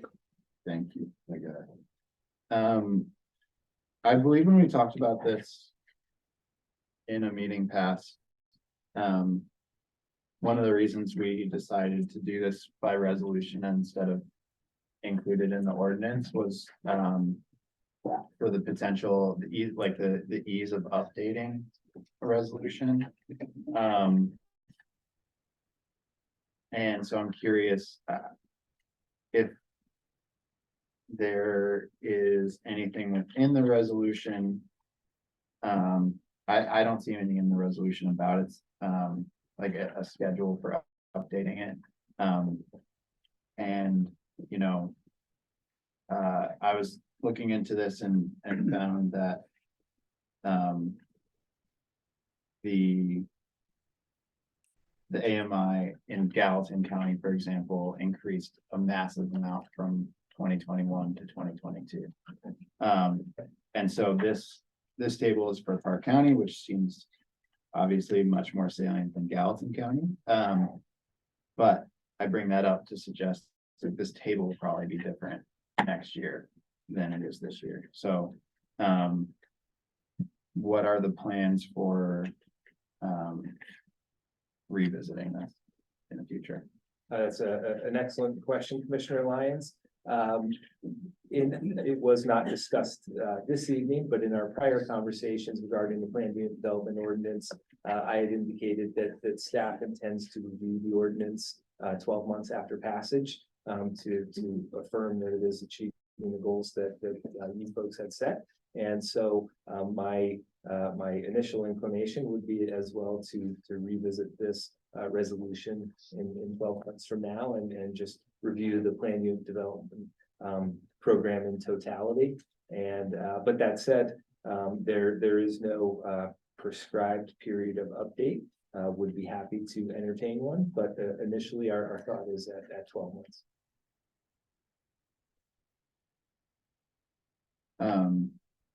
That's it for questions. Thank you. A clarifying question. The AMI is set yearly, right, by HUD anyway, so when somebody does apply, that would become effective, where the AMI is at that time. That's set by HUD, so we're kind of covered there. Is that kind of what you were looking at, or? Yeah, and I guess the way that it's written in the resolution says deemed affordable to residents earning 100%. Right, so it's not attached to a number, yeah. A dollar amount, I mean. Yeah. Yep, so. I 'Cause guess it's, I know that was a concern. I don't know if you were at that meeting or not, You- but one could assume that's the current year's area median income, but it also might be helpful to include that. You know, cause I don't know, if I were a savvy developer, I might say, well, it's affordable at 100% of 1973's area median income. So if I may interject, we do have as the then currently determined by the United States Department of Housing and Urban Development. So it, as Commissioner Then Schwartz. currently, yeah, Yep. great. yeah, I I missed think that it, part. yeah, I think it is.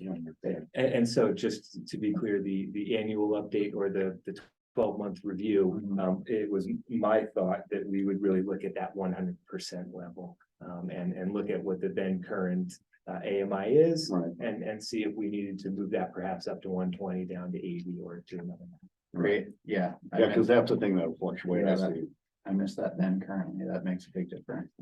So, thank you. Thank you. Commissioner Schwartz, you have the floor. Do you need? No, that was clarifying that I got and needed, and Okay. done. Thank you. I yield. Mr. Friedman, anything? You're good? Mr. Gager, could you, this is sort of building off of what Commissioner Lyons was asking. I know you have a lot of experience. My condolences with this kind of program. That it's unfortunate that we need this. This is why I say my condolences. And it was even more severe, maybe in your previous workplace or your previous community. Could you shed some light? Knock on wood that we never get there in Livingston on what this looked like in previous places where you've worked, where you had to really respond accordingly to the demands in the community. Yeah, I can offer that there are communities that I have worked in who have provided incentives to residents earning all the way up to 140% of the area median income. I know that there are communities in Montana, more in the northwestern part of the state, that are offering incentives up to 200% of their AMI. And so you are correct. Livingston, as bad as things are here, they could be a lot worse. And so that really is why we intended to periodically revisit that 100% to find out if we're in a situation where we maybe needed to go up to 120 or 200% of AMI for some incentives. So in those communities, they're really missing the middle class housing, for example. Like, okay, And it also is related to the cost of housing in different markets. There are markets that are more expensive to create housing than others. And so that cost necessarily requires different affordability metrics. mhm. Any other clarifying questions on this one? All right, how about a motion?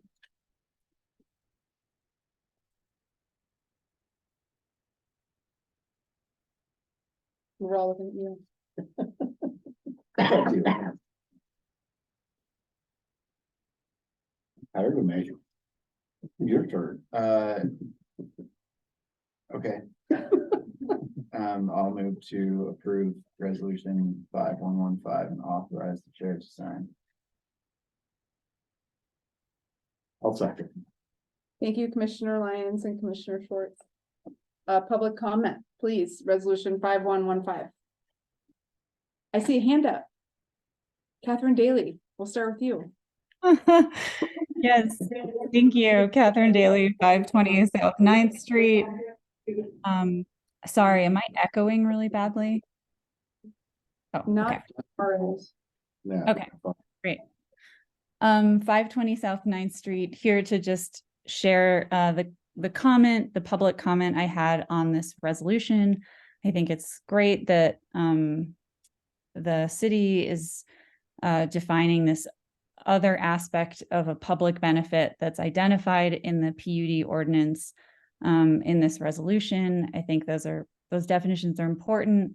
And, as we've heard the commission discuss, the area median income set by HUD differs by geography. So, in Park County, it's very different than it is in Gallatin County. And so one of the suggestions that I offered in the letter to the city staff and commission was simply just adding Park County to the sentence, projects that provide housing that is deemed affordable to residents earning 100% of the area median income as then currently determined, et cetera, et cetera. So that addition would read, projects that provide housing that is deemed affordable to residents earning 100% of the Park County area median income. And again, just to add a little bit of clarity and specificity to this resolution that is so important. And then the other clarification, and this is just so that the language mirrors that in the PUD ordinance. The PUD ordinance talks about a public benefit for homes that are affordable to those earning 60% of area median income or less. And so the resolution language could also similarly mirror that language. And I think this would also clarify what I understand its intent to be, which is just that projects affordable to residents earning 100% or less of the area median income would be eligible under this resolution to be considered a public benefit that could then be offered city incentives. I hope that's clear. Just very, very minor additions of words so that the language in the resolution mirrors the language in the PUD ordinance, and the standard is specific to Park County. That's all I have. Thank you. Thank you, Catherine.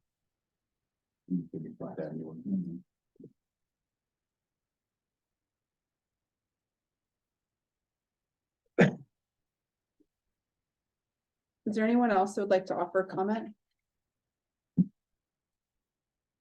Jonathan Hedinger, 111 North C Street. I just wanted to thank the city for going forward with this, and this is a really great step forward to implement the growth policy and the housing action plan. Thank you. Jonathan, have you signed in? Just Ah, busted. I miss my calling as a hall monitor. Thanks, Jonathan. Yeah.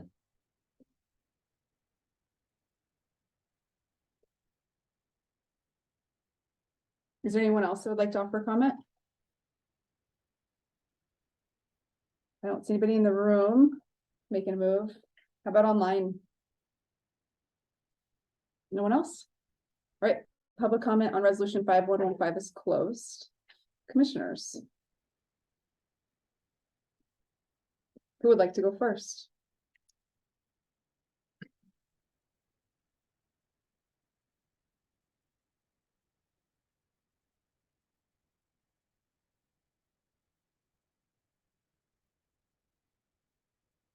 On the spot, so I'll put you on the spot.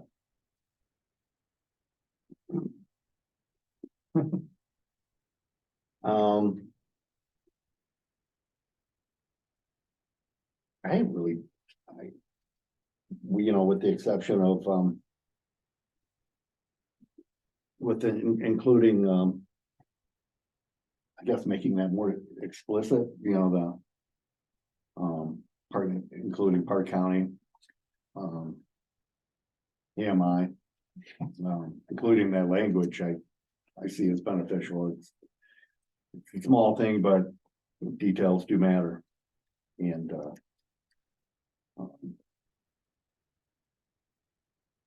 I would like to have that.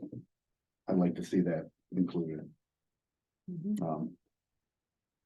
In this, and would that need to be included in the ordinance as well, or Let's ask, is it spelled out? we can ask Mr. Gager. Yeah. How he'd like to, if that's an amendment, how would you like to see it in the resolution? I think amending the resolution that's before us would be.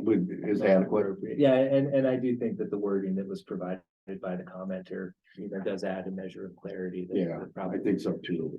Just for the record, could you please read the comment that you're saying is appropriate? Oh, yeah, it was, sorry, the last commenter, Ms. Daly, noted in her letter that, the recommended change, would be that projects that provide housing that is deemed affordable to residents earning 100% or less of the Park County area median income as then currently determined by the United States Department of Housing and Urban Development. So the additions of or less after 100% and Park County before area. Yeah, because it's just worded the other way, making less than 100% this way.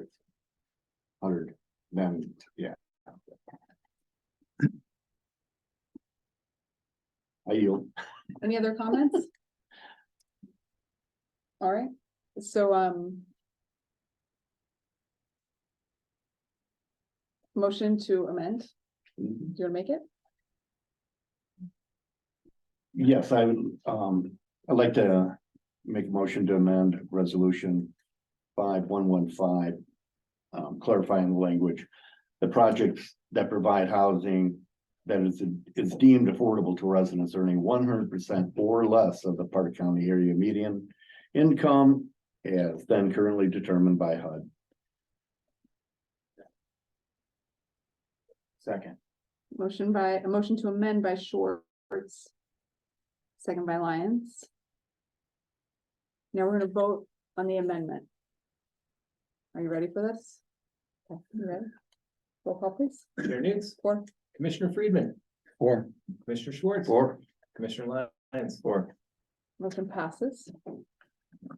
So we have a motion to approve resolution 5115 with the amendment. The quote that was already stated. And authorize the chair to sign, and that motion was by Lyons. Second was by Schwartz. So now we're gonna vote on that amended motion. You ready? Okay. Roll call, please. Chair News, Four. Commissioner Friedman, or, Commissioner Schwartz, or, Commissioner Lyons, Motion passes. Feels anticlimactic, but it's actually Yeah. climatic. weird. Thank you, Mr. Gager and staff.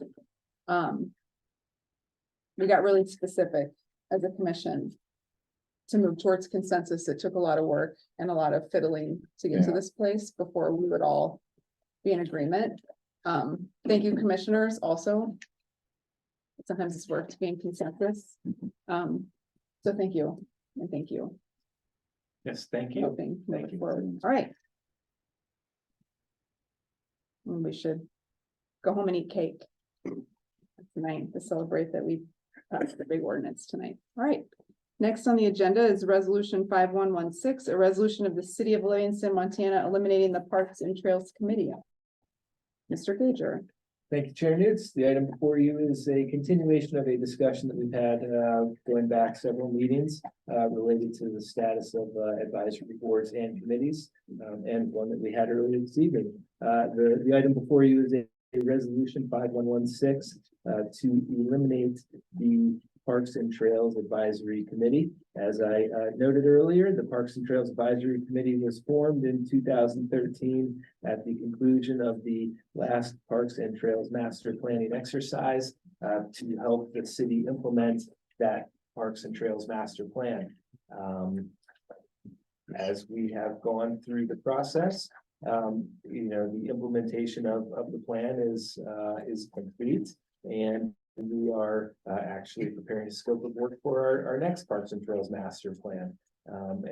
As with the tree board, my experience over the past year has been one of limited public engagement. And in fact, if one reviews the agendas of the Parks and Trails Advisory Committee over the last 12 months, many of the items, in fact, almost all of the items have been operational updates from staff that are being sought by the advisory committee.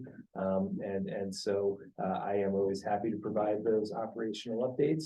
But I think that we can do that in a different venue. And then, similarly, we've talked a little bit about alternative ways for public engagement, both on this board and others.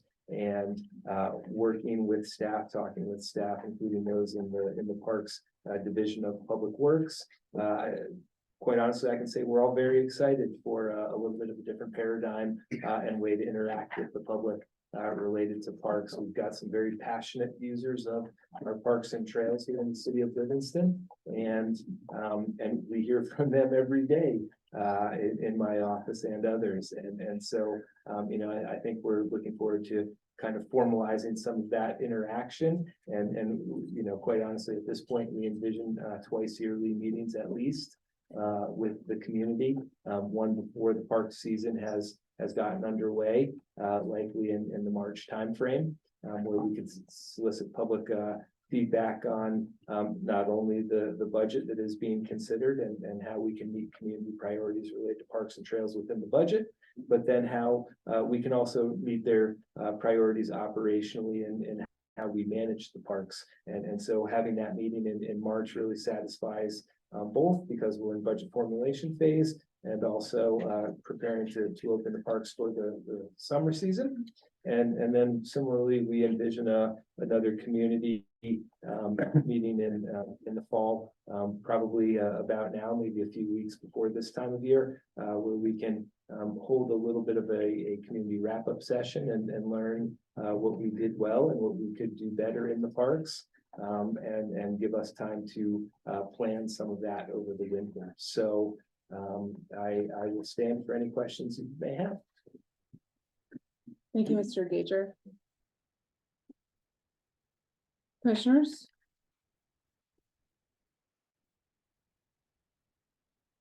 Clarifying questions? I'll just put forward the same question that I asked before, relating to the sentiment of the members of the committee. You could describe that to us.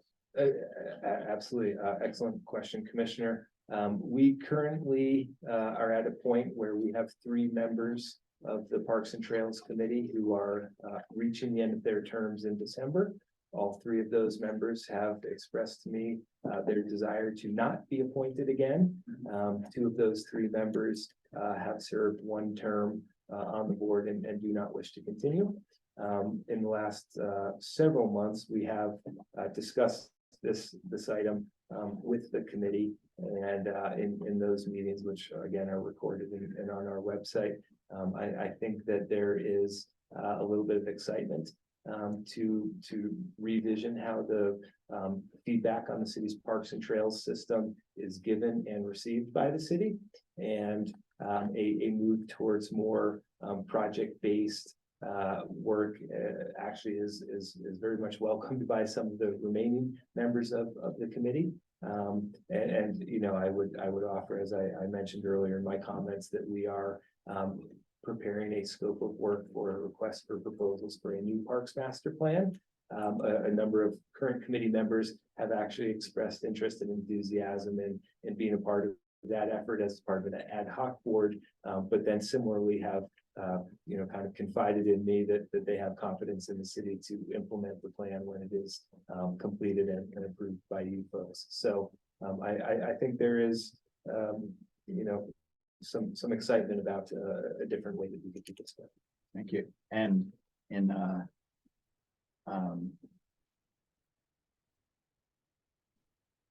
parallel style, I will ask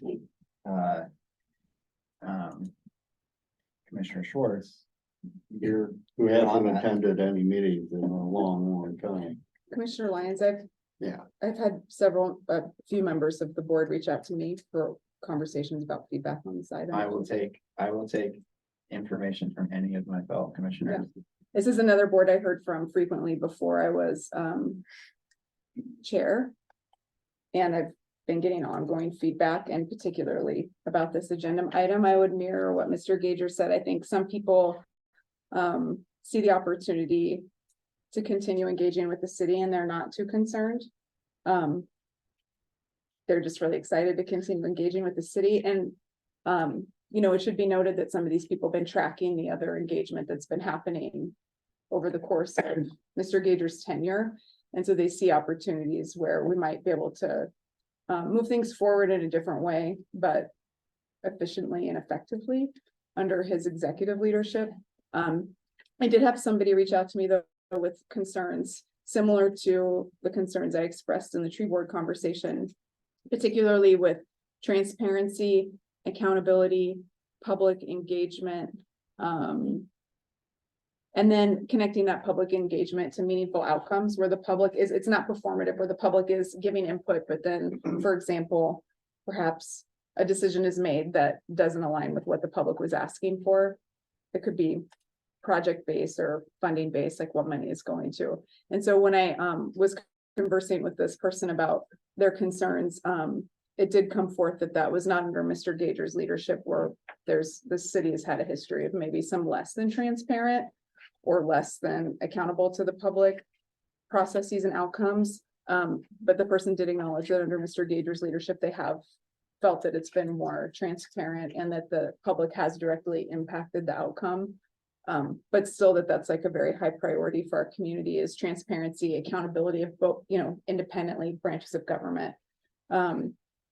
And like the executive branch is also accountable to the public without us needing to intervene constantly. And then wanting that, that reflection on how public engagement actually drove the outcome of the decision. So if that's helpful, I think it's a similar concern as, changes can be scary when people don't know what to expect. But overall, it seems like people are growing to be open to this new way of leading that Mr. Gager is bringing to the city. Great. Yeah. Thank you. Mhm. I yield. I'll get, if I may, Madam. Yeah, Chair, please. Just add, and originally it was created as an advisory committee, originally for the master plan, and then evolved into a permanent board. So I like the ad hoc, as it's project based and doing it that way. It seems so much more efficient, so much less staff time and stuff like that involved. So thank you. Anything else? All right. So I would like to hear a motion, please. For resolution 5116. I'll make a motion to approve resolution 5116. Second. Motion by Schwartz and a second by Friedman. And now we'll move to public comment. Public, do you have a comment? Anybody? Hi, Jonathan. Hi, Jonathan Hedinger, 111 North C Street. I just wanted to basically reiterate my comments from the tree board. That the city really benefits from more outreach and public input. I think that Parks and Trails has played a really important role over the last few years, especially when things like the flagpole came forward, and it served as a very good listening space and helped people feel like their voice was heard. And then I also just wanted to say, it sounded like the city manager has a plan for public input. It'd be great to have that as a part of the packet if we move this forward. And yeah, just think that continued engagement is really important. Thank you. Thank you. Other members of the public?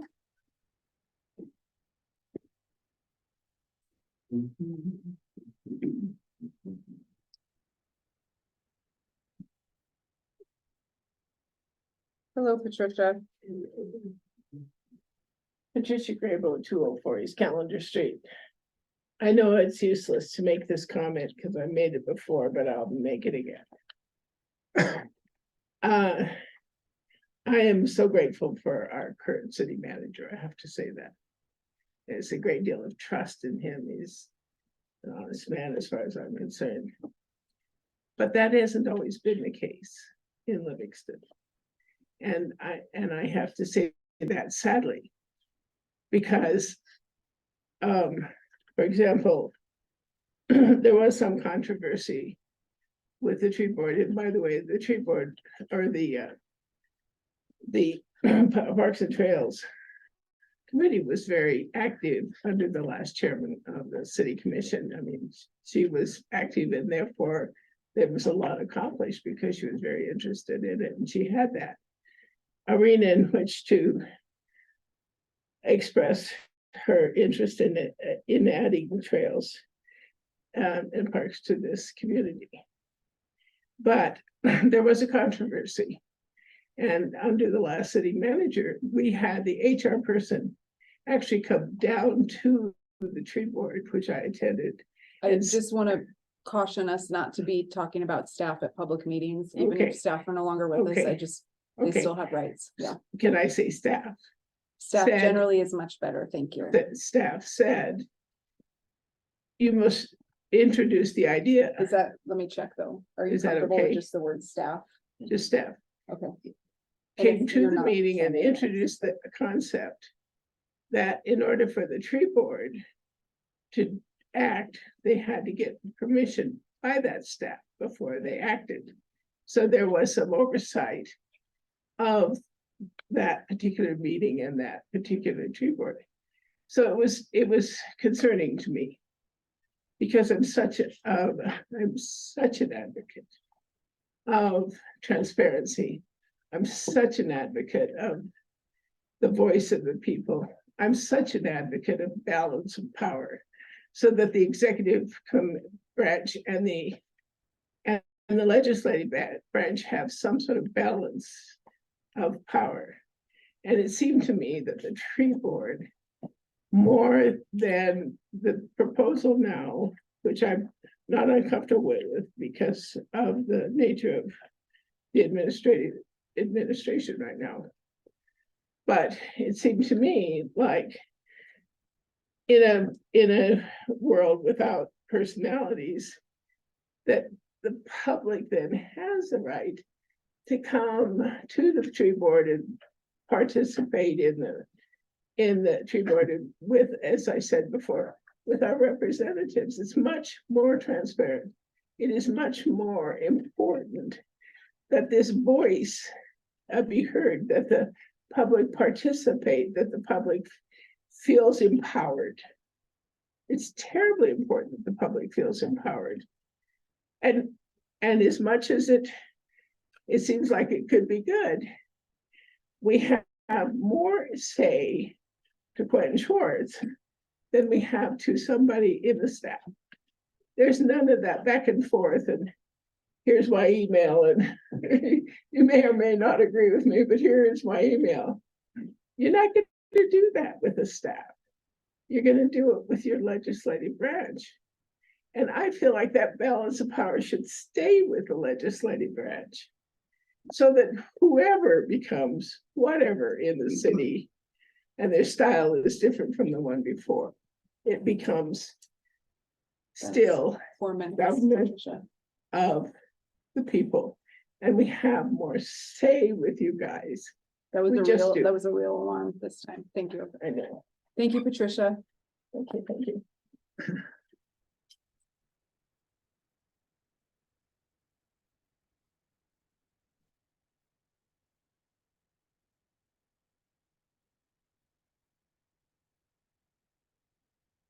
Any other public comment?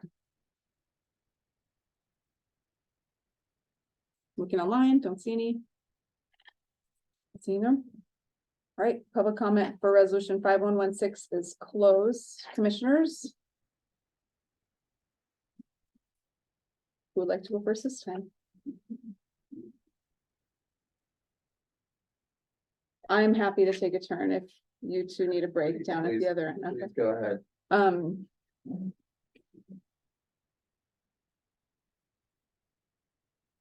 First, I would like to, Mr. Gager, give you an opportunity to speak for yourself. I think, different managers have different ways of managing their staff and having the executive branch engage with the public. And, perhaps there has been a history of culture in Livingston where the public has felt more heard and more able to influence the legislative branch than the executive branch.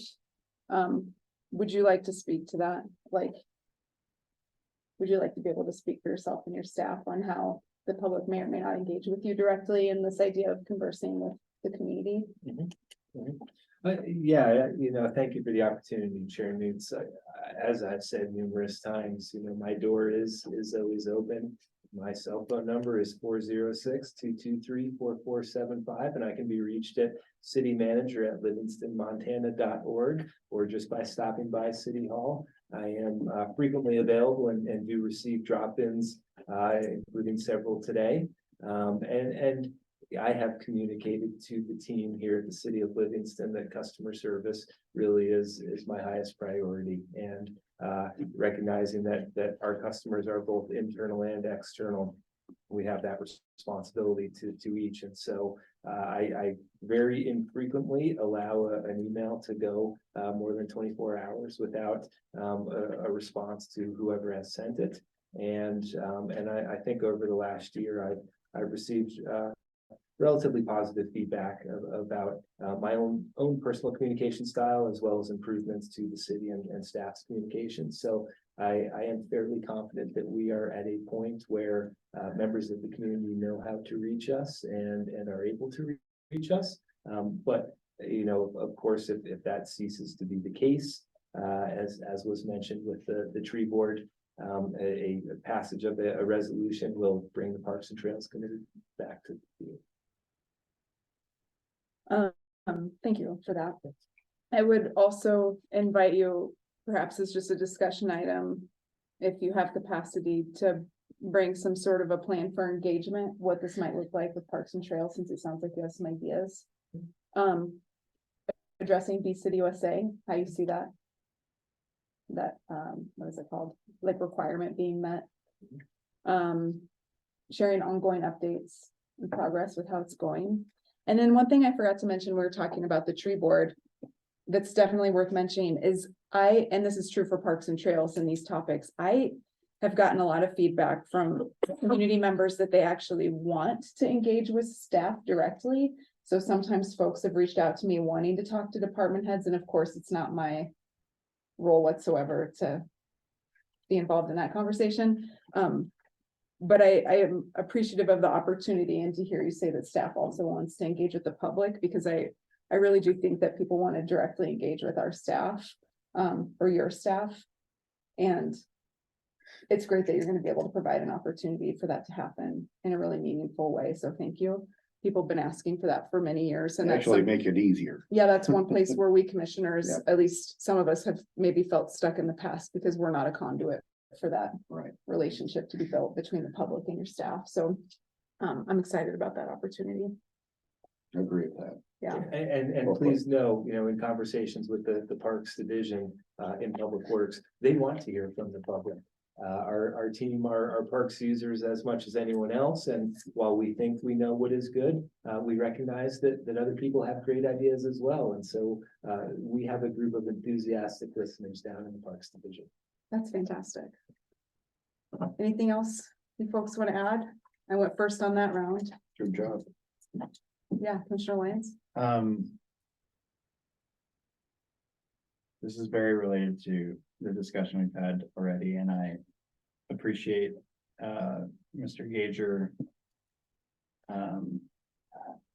that you have established a culture where you're accessible to the public.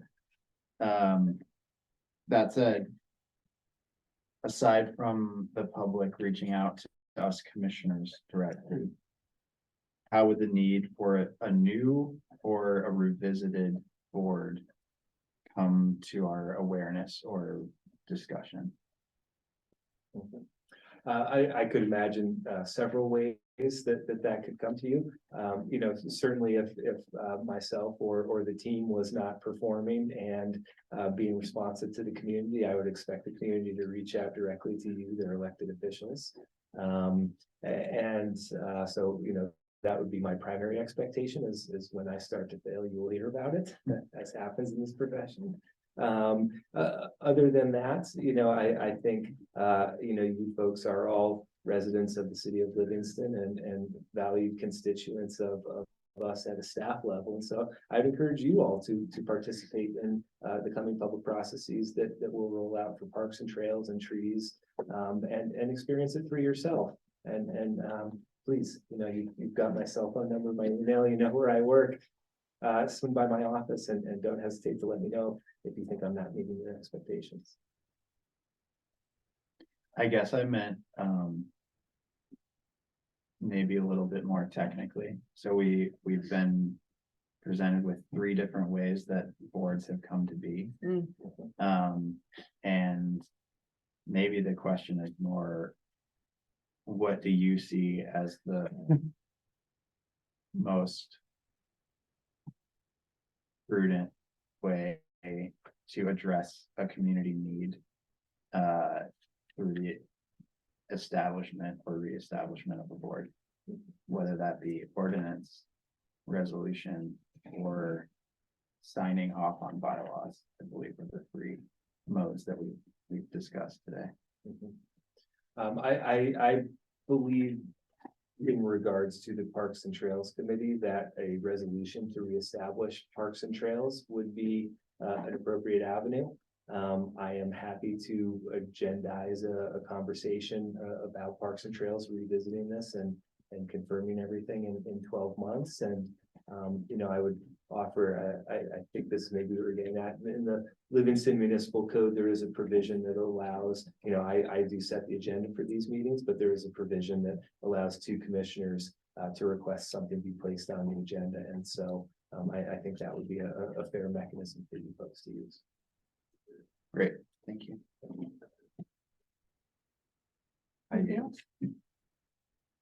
There's one more thing that I want to acknowledge, and that is that Parks and Trails historically, perhaps before your time, has engaged with the public. And and had successful public engagement. I still think there's been the challenge of it being set up under the legislative branch when they've been doing maybe some work that was more executive in nature, or supporting the executive branch. So that's you know, something that's put the commission in conflict a little bit with the executive branch, which has been a challenge to overcome. Thank you, that's validating. But I do want to acknowledge that they have done historically, maybe if, you know, planning board, biggest numbers probably a planning board, but Parks and Trails doesn't have a history of public engagement. I just want to acknowledge that. That's all. All right, so we have a motion by Schwartz and a second by Friedman. Are we ready to vote? Yes, Roll call, please. Chair News, Support. Commissioner Friedman, 4. Commissioner Schwartz, 4, Commissioner Lyons. Or Motion passes. Next on the agenda is resolution 5117. A resolution of the city of Livingston, Montana, authorizing the city manager to sign easements. Mr. Gager. Thank you, Chair Newts. The item before you is related to the development that is currently occurring on Love's Lane in the vicinity of Miller Drive. And as part of that, the development team there is seeking to grant the city a easement to construct a roadway, essentially to widen Love's Lane to match our design standards. And that's actually the second of the 2 easements. And then the first easement is granting the city access to create and maintain infrastructure, specifically water and wastewater, within the bounds of the property itself. So 2 easements, and I will stand for any questions that you may have. Commissioners? Any questions? Commissioner Lyons? we hear from some of your staff, and I think it's a consistent discussion when development comes forward, proposals for development come forward of impacts on our water system, sewer system.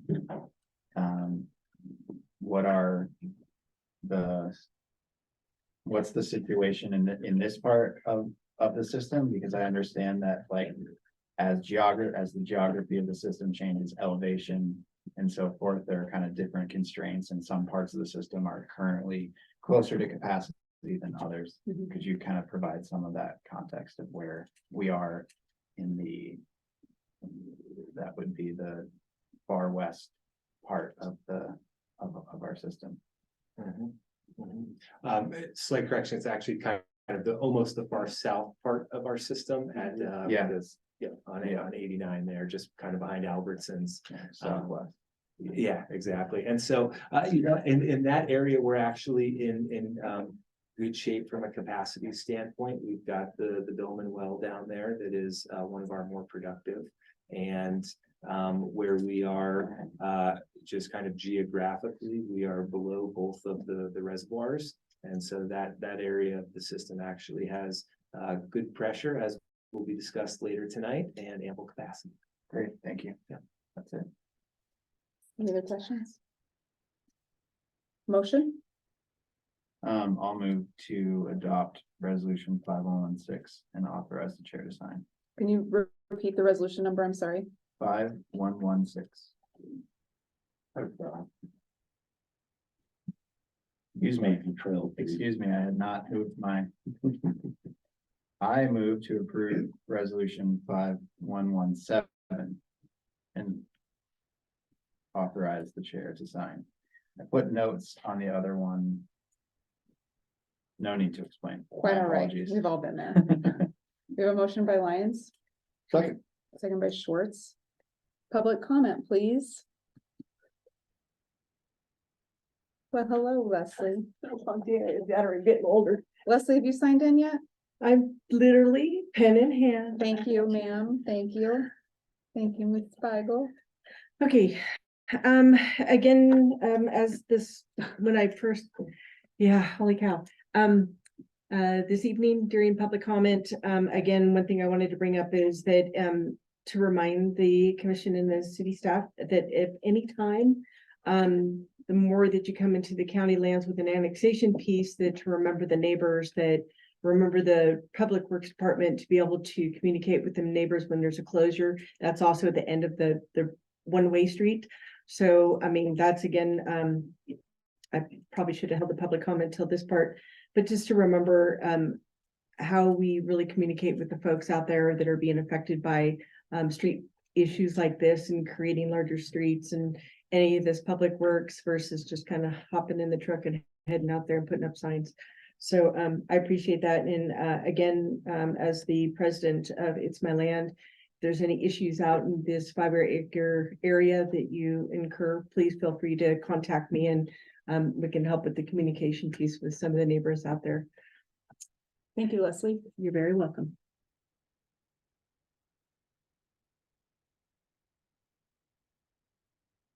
Anyone else? I will look online. Anyone online? Not seeing any, so public comment for resolution 5117 is closed. Commissioners. Any comments? it's very forward to me. All right, you ready to vote? Yes, Call, please. Chair Newts, For. Commissioner Friedman, Four. Commissioner Schwartz, Four. Commissioner Lyons. Or Motion passes. Next up, resolution 5118, a resolution of the city of Livingston, Montana, annexing certain land known as RY Timber. Mr. Gager. Thank you, Chair Newts. The item before you is an annexation by petition that was received last week from the new owners of what's been known as the RY Timber facility here just south of the city. That property, again, as I said, recently changed hands. City staff was contacted by the new owners over the summer and had some very productive conversations related to their desire to restart the mill. And through those conversations, I think it became clear to the new owners that annexation into the city would make their business a bit easier to operate by providing them water service to hook up to. As we know, the mill has not been operational for a little over a year due to a fire that occurred. And so I think that the provision of water service will enable operation of the mill in a safe manner. And so we were happy to receive the annexation petition from the new owners. And pursuant to state code, this is an item that is up for your decision. And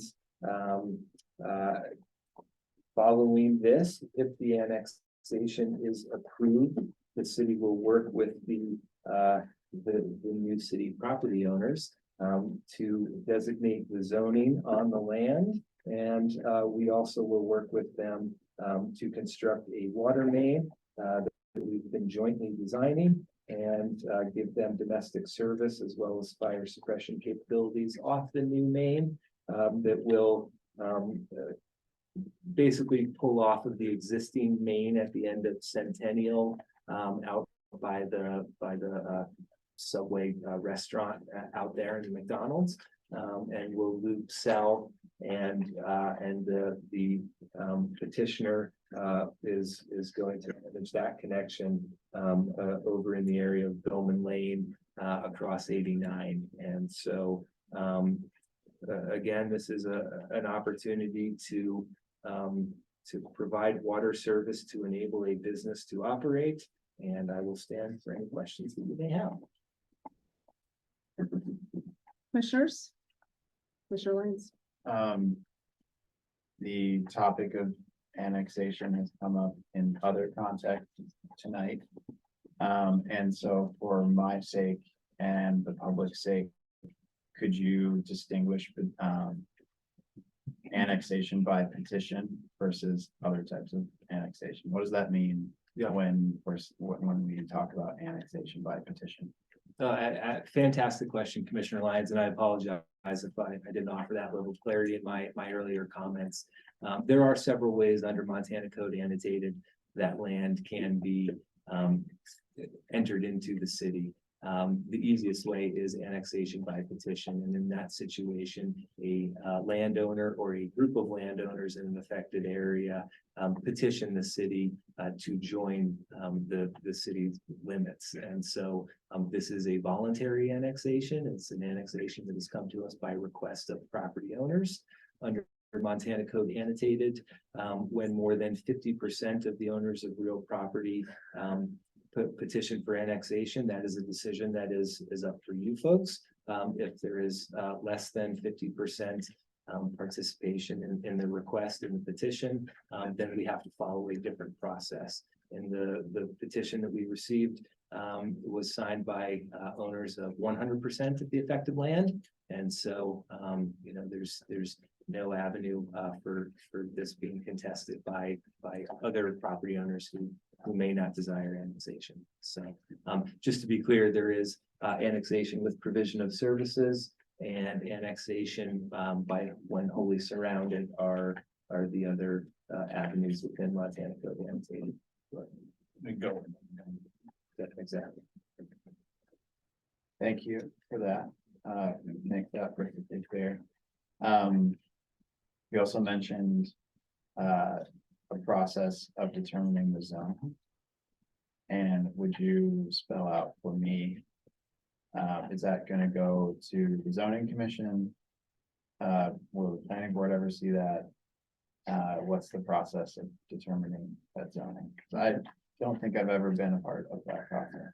It's a fantastic question. So under state code, a city has 90 days after the annexation is complete to zone the new land. And so we will work through a little bit of a process with the clerk and recorder's office upstairs if this resolution is approved tonight. And then as we work through that process with the clerk and recorder, we will work through a parallel process to implement the zoning, and that will work through the zoning commission, Livingston Zoning Commission, because map and text amendments by Livingston Municipal Code are in the purview of the zoning commission. And so we don't expect that this would come before the end. Thank you. I yield. Other commissioners? Nope. I have some clarifying questions. Thank you, Commissioner Lyons, because you caught some of my clarifying questions. I noticed in the staff report, it says certain parcels. The northern sections. Can you, is it possible for you to pull up a map? And describe what they own versus what they're requesting to be annexed? Absolutely, Chair Newts, if you will just give me a moment, I will share a screen. And so, based off of the exhibits that are included in the packets, there are several tracts of land that compose the mill. And what we have before us is a relatively rough but relatively accurate depiction of the tracts where annexation has been requested. And so you may be able to see outlined in yellow with red dots the tracts, and they on the southerly end extend a little bit south of Billman Lane.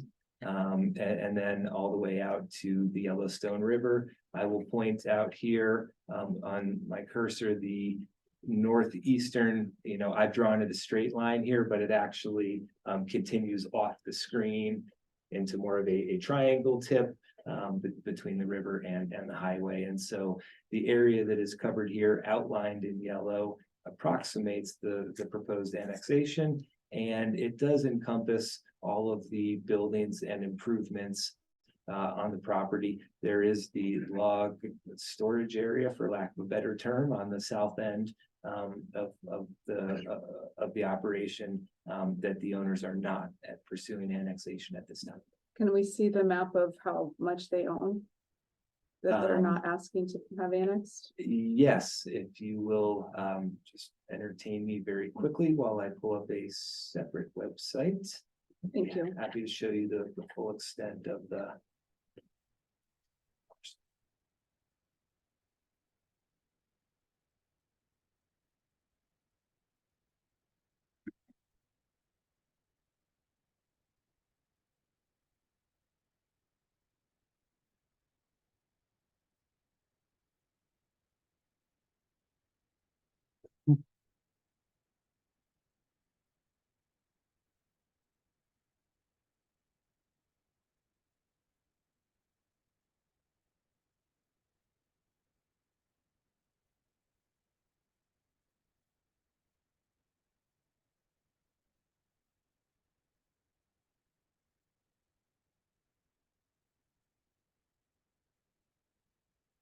Here while we just work through a little map pickup. So the area outlined. Mr. Gager, could you please screen share? Yes, Thank you. sorry, That's thank you.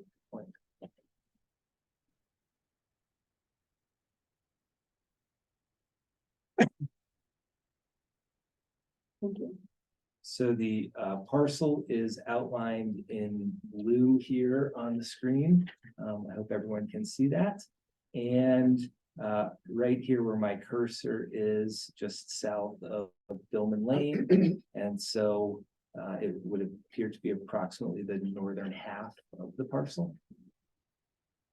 Thank you. And then building off of Commissioner Lyon's question in a previous agenda item, can you describe the water demands for this, or the potential water demands for this annexation in terms of volume, if we quantified that, and describe if we have capacity or not? Yes, absolutely. So the Public Works Department has reviewed the annexation petition and worked with the applicant to understand the volume of water that they expect to draw. This parcel, much like the last one that we discussed, is in the kind of the southern part of the city, or soon to be the southern part of the city, if accepted. So it is in the close vicinity to the Billman well, which is a rather productive well, and it also lies downstream or downhill of our 3 million gallons of reservoir capacity.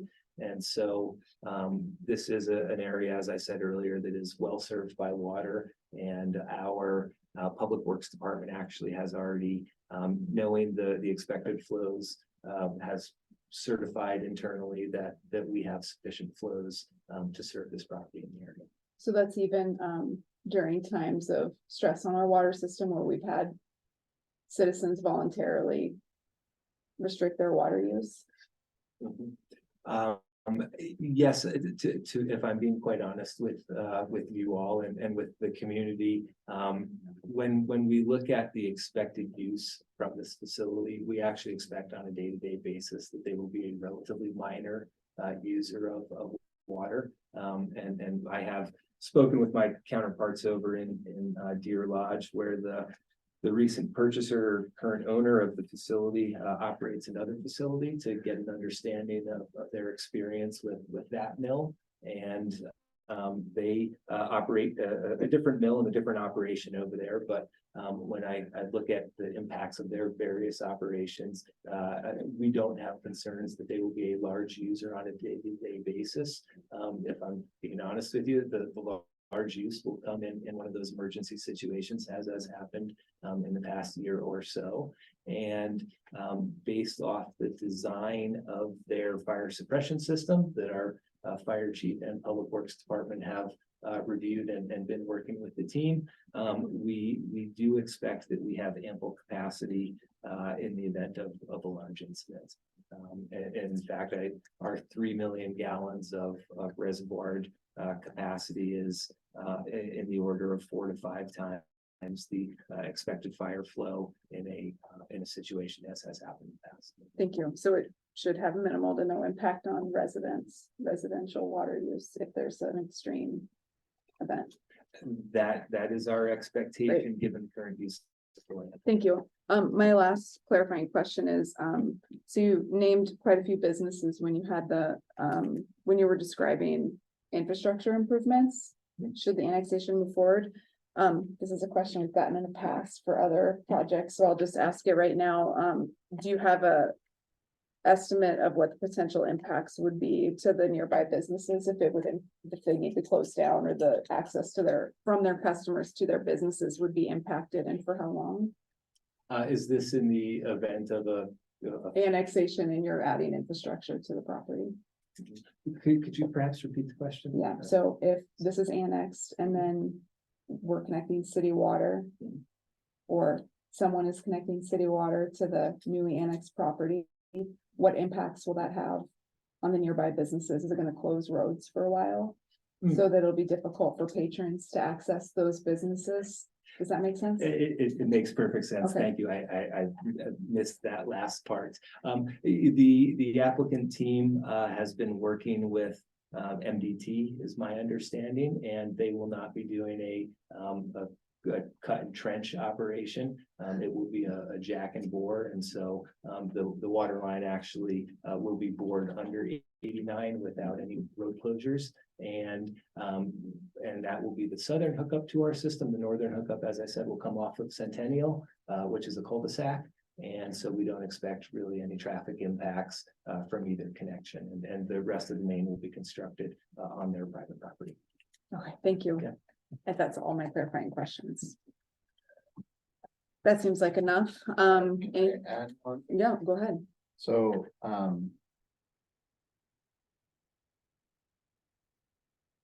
in your experience, Mr. Gager, how common is it for a city to annex only part of a parcel of land? I can understand the benefits to the applicant of annexing only part of the parcel of land. How common is that? And what do you see as the benefits, if any, to the city of annexing only part of the parcel of land? Yeah, it's an excellent question and a very fair one.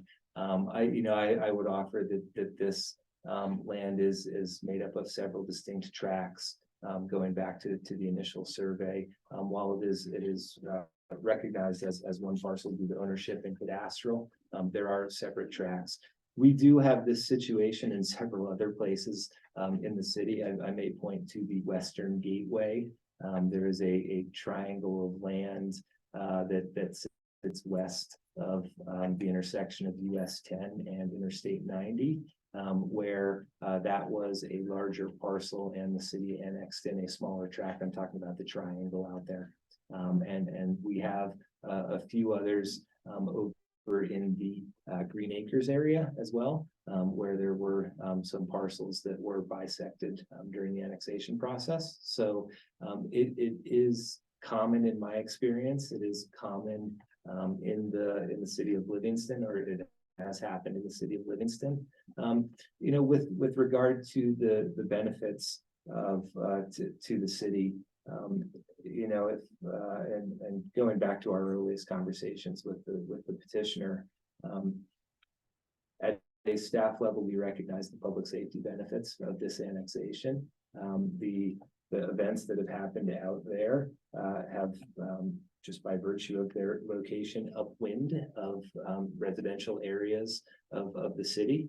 A fire out there that is not able to be suppressed by a well-fed and excuse me, water main fed fire suppression system are great. And the risk to the community can't be understated. And so I look at this primarily as a huge benefit to public safety for everybody that lives in that southern part of the city of Livingston. And so that truly is the main benefit. You know, if I'm being honest with you, it is a parcel of land with very little improvements.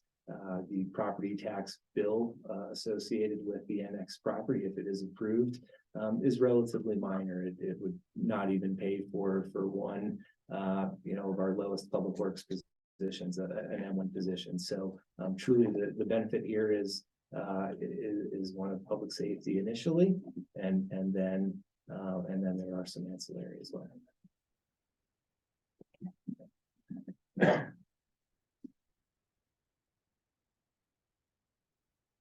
Anything else?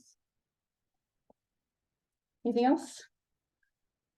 Ready to make a Ready motion? to do it, yeah, All right, who wants to make a motion? I do. All right, then, make the motion. I move we approve resolution 5118 and authorize the chair to sign. Second. Motion by Friedman and second by Schwartz. Public comment, please. We'll start with people in the room.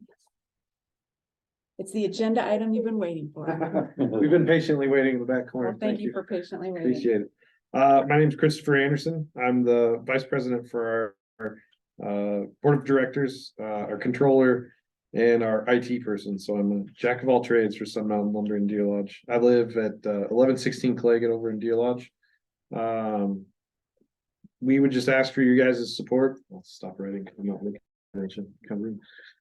we just ask for you guys' support in annexing this in. The biggest piece of it to us is a safety standpoint.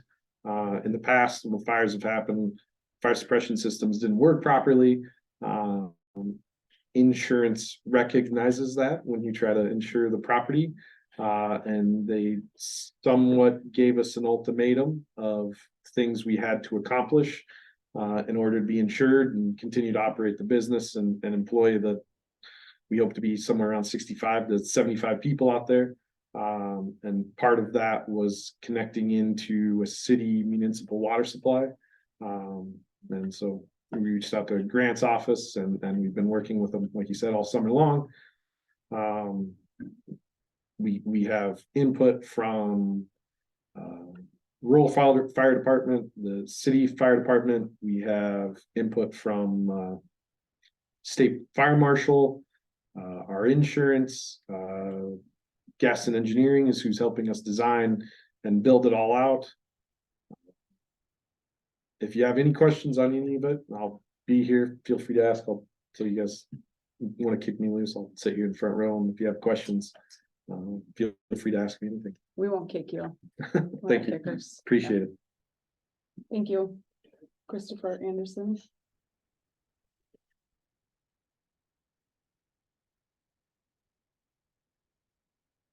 there anyone else that would like to offer public comment? I shall look online. Anyone online? Not seeing any. Public comment on resolution 5118 is closed. Commissioners. Anybody want to start?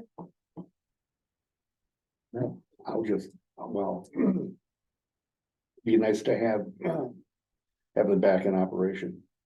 The employees and stuff like that, and, yeah, I'm looking forward to them being back open again. And I understand the needs, yeah, especially insurance, I can imagine. Definitely wants, municipal water. When I moved here 30 years ago or plus years ago, McDonald's wasn't even out there yet. It was just RY as it was. But now with, the development and the housing and stuff out there, there is a concern for safety and stuff like that. So, thank you, I yield. Anyone else?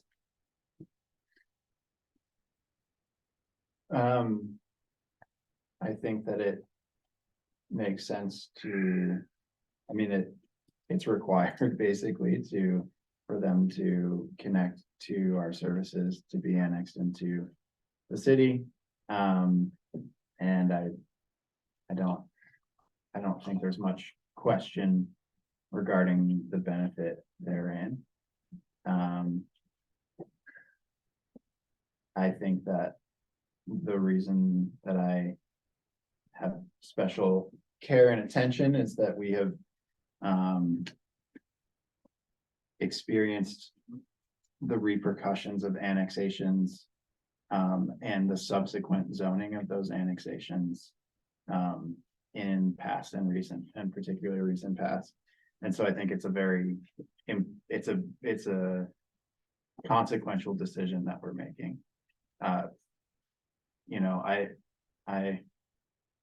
We're talking about expanding the city boundaries, and then not part of this discussion, but the one that follows is what should be allowed within those boundaries. So that's obviously an area of attention and concern from me.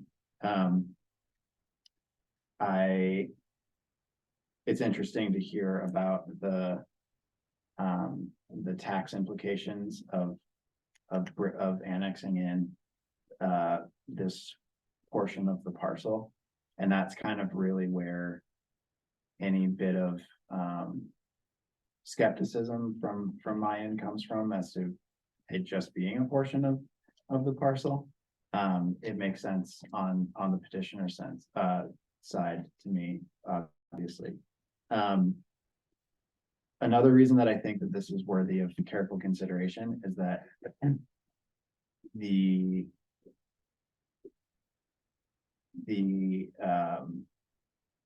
interstate exchanges are areas of very high real estate value. One of the largest drivers of the value of land is accessibility. And as such, being right there by the interchange, that's very, very valuable land. And it being very, very valuable land means there's very, very high potential for the market to want to develop that land. So because of that, we need to be really careful in our considerations of what we're doing when it comes to annexation and zoning. So just want to put that on the record and say that that's something that is that makes this decision quite consequential. Mhm. Anything else? I'll yield for now. Yeah, I would add to your concerns, Commissioner Lyons, and say from the community perspective, the feedback that I've gotten since I've been on the commission regarding annexations, there's been a lot, but in this particular case, asking for partial annexation of just part of the land. One, for full transparency, and by the way, thank you for being fully transparent with us. I really appreciate that. I'll finish. Nope, I can finish. Nope, you're good. The community is very concerned with developments or property owners that are adjacent to the city, whereby residents feel like they're paying taxes for someone that's not annexed into the city, or some ones that are not annexed into the city. Those conversations come out in discussions about roads, who's using roads versus who pays for roads, who has access to our staff versus who pays for our staff, and on you can imagine. Those have been some of the hotly contested, should we annex or not? Most people don't want to be annexed, but city residents don't want to pay for county developments. So, just for full transparency, I expect that that might be what some of the members of our community might be thinking about when they hear about a partial annexation. The other thing I want to offer, I appreciate the perspective on the being upwind of our residential neighborhoods. One of the things I've heard from people in the neighborhood adjacent, just downwind across the river, is that since the lumber mill has not been operating, they've had far less debris in their yards.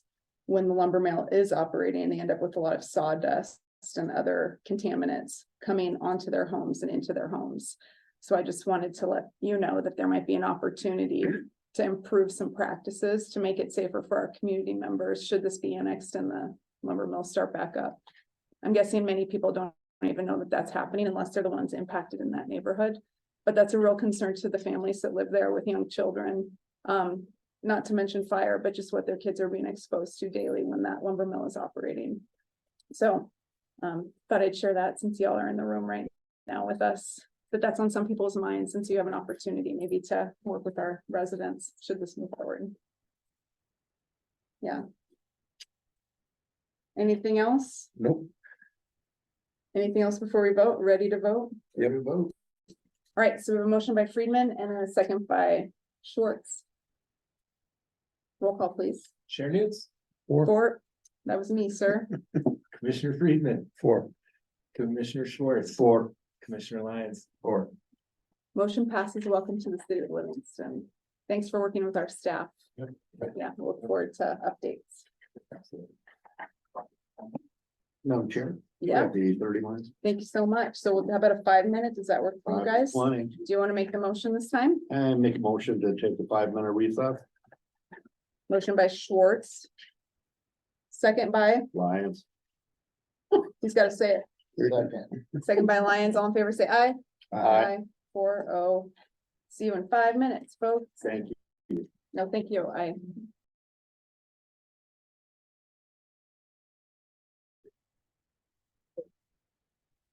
So we left off at F. 5119. Thank you. Resolution 5119, a resolution of the city of Livingston, Montana, annexing certain parcels of land known as View Vista Community. Mr. Gager. Thank you, Chair Newts. The item before you is another annexation request by petition, this one from the View Vista community. And they already benefit from city water and sewer service in some way.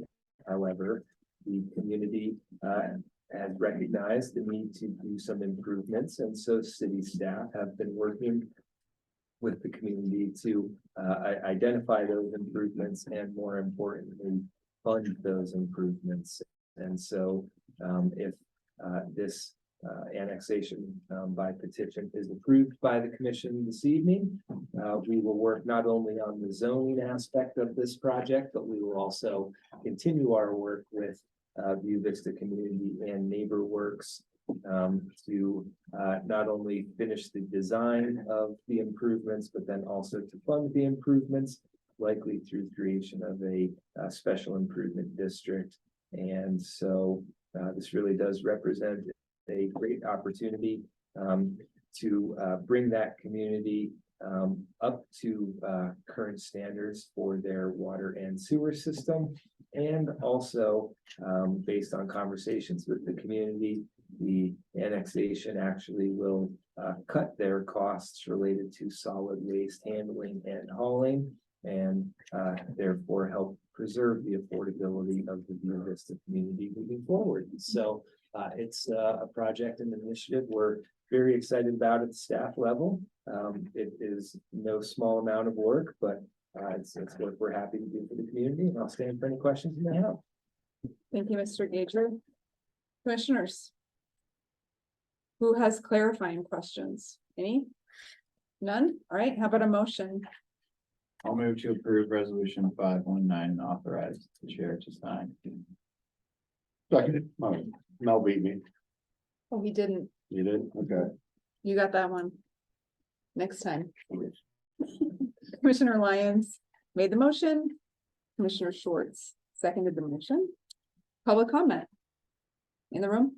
Anyone? Online? Not seeing any. Public comment for resolution 5119 is closed. What do you think? You wanna go first? Yeah, I think this is a no-win situation for us. We seem to be a good water source. Got 2 water sources going and I don't see any negative part of it. that I know of. Sometimes everything just falls into place. They're asking us to do something which is business for us, so we're back in business again. All right. Other commissioners? I couldn't have said it better than Commissioner Friedman. Yeah, I agree, and especially with the helping to keep costs down for those restaurants. To keep that viable as affordable housing. I yield. Yeah, this feels like another really monumental thing to vote on that we've been working towards for Yeah. years. I think this one has been years in the making. Yep. So I'm glad it's there and that the community of folks that live here are asking for it and are excited. And thank you to you and the city staff who've been shepherding the process along for many years. Ready to vote? Yep. Roll call, please. Chair Newts, Support. Commissioner Friedman, Or Commissioner Schwartz, Or Commissioner Lyons. Motion passes and another welcome to Livingston. All right, action items. First up, draft PUD application, Mr. Gager. Thank you, Chair Newts. This item is related to 2 earlier ones from this evening, related to the planned unit development ordinance that was passed earlier. And as earlier discussed, in prior meetings, the staff and I have been working on the implementation or eventual implementation of the PUD ordinance.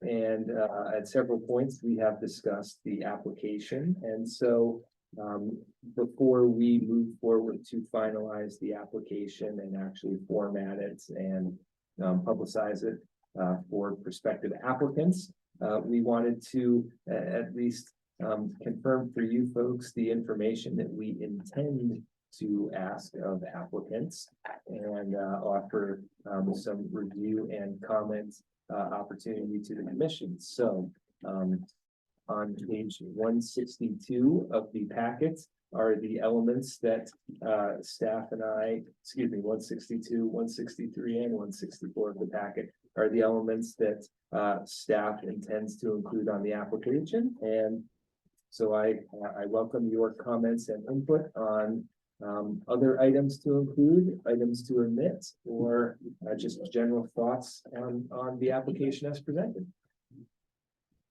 Commissioners? Would it be helpful if I opened this to the public as well? If you would like to, absolutely. Are you okay with me opening it to the public first and then you can? So is there anyone in the community and online or in person that wants to give comment on this draft application? I'm looking in the room and I don't see anyone interested at this time. Looking online. Hi, sorry, this is Catherine Daly. I tried to raise my hand and it's not working, but I would Okay, be interested if that. Yeah, it's fine that the hand thing is not a big deal. To me, and thank you. You're welcome to give comment. Thank you, Catherine Daly, 520 South 9th Street, here as the Park County Housing Coalition Program Manager with HRDC. I'm just going to read from the letter that I provided. There's one specific suggestion and 3 sort of general questions for city staff and the commission to consider as they're continuing to put together this application. So I'll start with just the very specific suggestion, which is simply that because affordability is defined in accordance with an area median income percentage in both the PUD ordinance and its companion resolution, both of which were just passed, citing both of those documents in the PUD application, not just section 30.47.d.1 of the PUD ordinance, which is the table describing benefits and community benefits and corresponding sort of incentives. But citing both of those documents will be essential in helping applicants understand what types of projects will be eligible for incentives. It's basically just pointing people who read the application to both of those documents so they know, oh, I would be eligible for a one-to-one water and sewer waiver if I met the provision in the table in the PUD ordinance, and I would be eligible for density bonuses potentially if I met the affordability requirements described in the resolution. So that's just like a very, very basic and straightforward suggestion.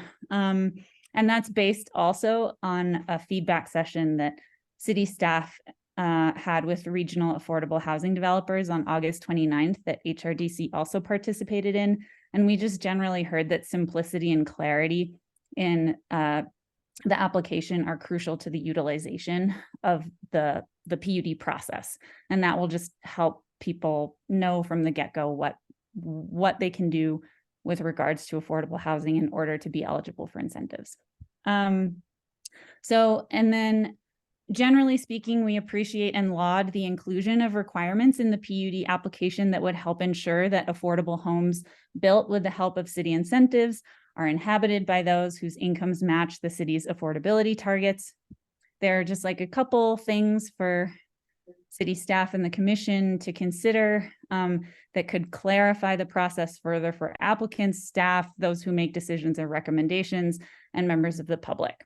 So those include, I noted in the sort of draft language that applications should clearly differentiate between affordable homes that are developed for purchase versus those that are developed for rent. And that's great. And we just want to sort of generally state that sort of ensuring that designation, whether they're developed for rent or for ownership, remains sort of consistent throughout the process. It seems kind of obvious, but I'm only bringing this up based on something that I've heard from a colleague about how things are going in Bozeman with the interpretation of their affordability requirements. So that's sort of just a general thing for staff to consider. Next is clarify the required term of affordability, if there is one. Many incentive programs include terms like, you know, if you get an incentive, the home that is making the project eligible for a certain benefit their affordability should be preserved for a period of 15 years or 30 years or in perpetuity. And so clarifying that will be very helpful as part of the applicant's, you know, affordable housing plan that they submit. Also clarifying whether that affordability term must be specified in the home's deed restriction could be helpful, because deed restrictions are mentioned in the PUD ordinance. And since it seems like deed restrictions are a component of the process, just clarifying what those would look like at the application stage could be super helpful. It appears that the intention of the PUD ordinance is for affordable homes maybe to be deed restricted permanently, but I'm not sure. So I would be interested in hearing some discussion on that. And then last but not least, clarify occupancy requirements. And I'll just read directly from my letter here. So I write, clarify occupancy requirements. May affordable homes developed with city incentives be utilized as short-term rentals? Are affordable homes developed with city incentives exclusively for quote unquote long-term rentals? And sort of this following question gets the heart of things. If so, what qualifies as quote unquote long-term? Also clarify whether occupancy requirements must be specified in the home's deed restriction. So you, again, Catherine. Oh, sorry. That's okay. Thank you. That's 4 minutes, but I'll give you can finish what you were just going to say. Oh, well, that's it. And again, these are just sort of questions to be considered, because I think these topics have sort of come up in the conversations thus far.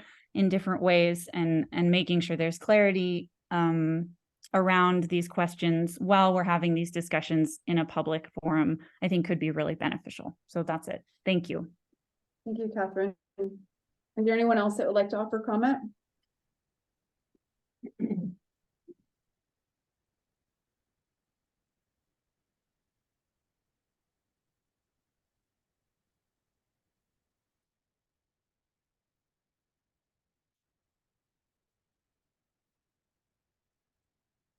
Tricia Grabo, 204 East Callender Street. I'm going to again question the use of short-term rental versus long-term rental imposed upon building owners into the future. It's very difficult for people to understand. For example, we have 20 hotels that were originally here in Livingston, Montana, and they're incredibly expensive to maintain. The senior center charged $172,000 against their insurance in 4 years for just plumbing. The survival of our downtown is right tied to the growth policy. If our downtown does not survive economically, then smart growth and everything else kind of goes out the window a bit. So it is too hard for a commission to impose those terms upon people who are struggling to have their buildings survive. And I say that, as you know, as a owner of a large building that my grandfather built in 1908. It's too hard. It's not an issue that should even come up. And in fact, it would add to the incentive for, my understanding is that these incentives could also go for downtown buildings. If that isn't added, then our downtown buildings have a more interest in the possibility of using these incentives. So multi-use buildings would have some affordability and some not affordability, some hotel rooms like we do, and the Murray does. So it has a variety. And I just don't think that's something that should come up at all in this discussion. Thank you. Thank you, Patricia.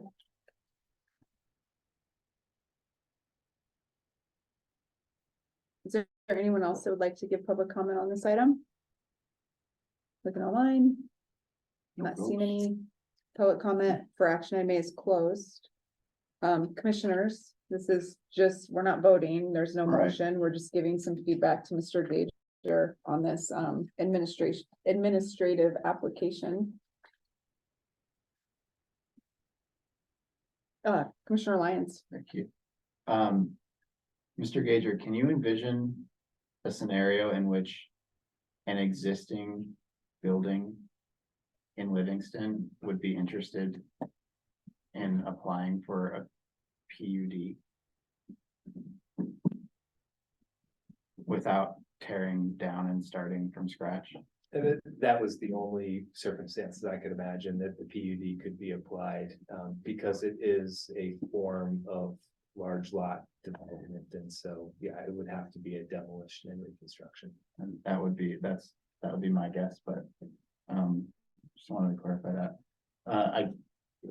Chair Newt, should we provide input at this point? Yeah, I think we can just tell Mr. Gager what we think of the application if we have thoughts. I mean, remembering this is his authority, not ours, so. Yeah, and I want to start with that. I think that, you know, an application is like a purely administrative process. And so I appreciate the opportunity to provide guidance on that. I think it's obvious you brought it here because it's an essential component of the PUD ordinance and the resolution. So it makes sense to be here, but I again appreciate the opportunity to provide some guidance on it. The only thing that stood out to me that hasn't come up yet, either on our side of the table or in the public, when I look through here, the one thing that stood out to me is on page 162. As it relates to affordable housing. It says that the following must be submitted. And it mentions a plan a number of times. I think that sounds good, although it doesn't sound particularly binding. And there doesn't seem to be any mechanism. Forgive me if I've missed it, but a mechanism for ensuring that whatever is prescribed in the plan is actually followed through on the side of the developer. So, you know, I guess I'm always kind of trying to be vigilant about loopholes that might be exploited. And this is a potential that I'm identifying. If you want to talk about that, if you have ideas, feel free. If you don't, that's fine too. That's just an area I see potential for loopholes and want to avoid that if possible. Absolutely, a very fair question and concern, and please know it's one that we share.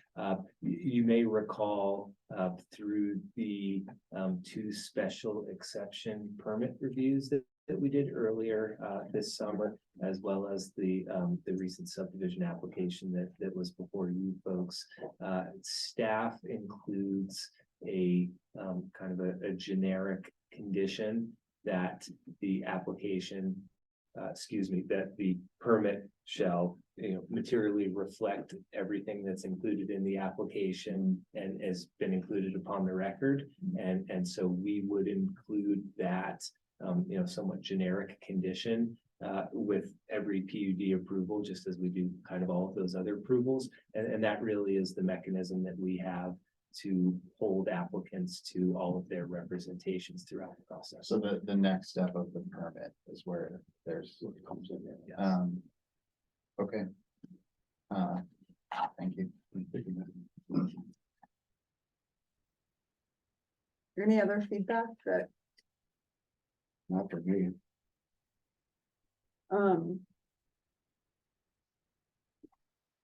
one thing that's on my mind is HOAs and covenants, conditions and restrictions. This PUD ordinance that we passed by design was to try to get some outcomes that the community has been asking for in terms of historic design, density, etc. My concern is something coming up in the CCNRs that is more restrictive or takes us off the vision of what this is trying to accomplish.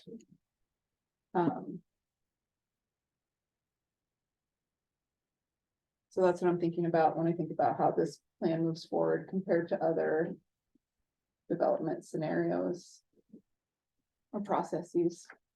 Because sometimes those aren't so straightforward, the CCNRs, right? They're slipped in.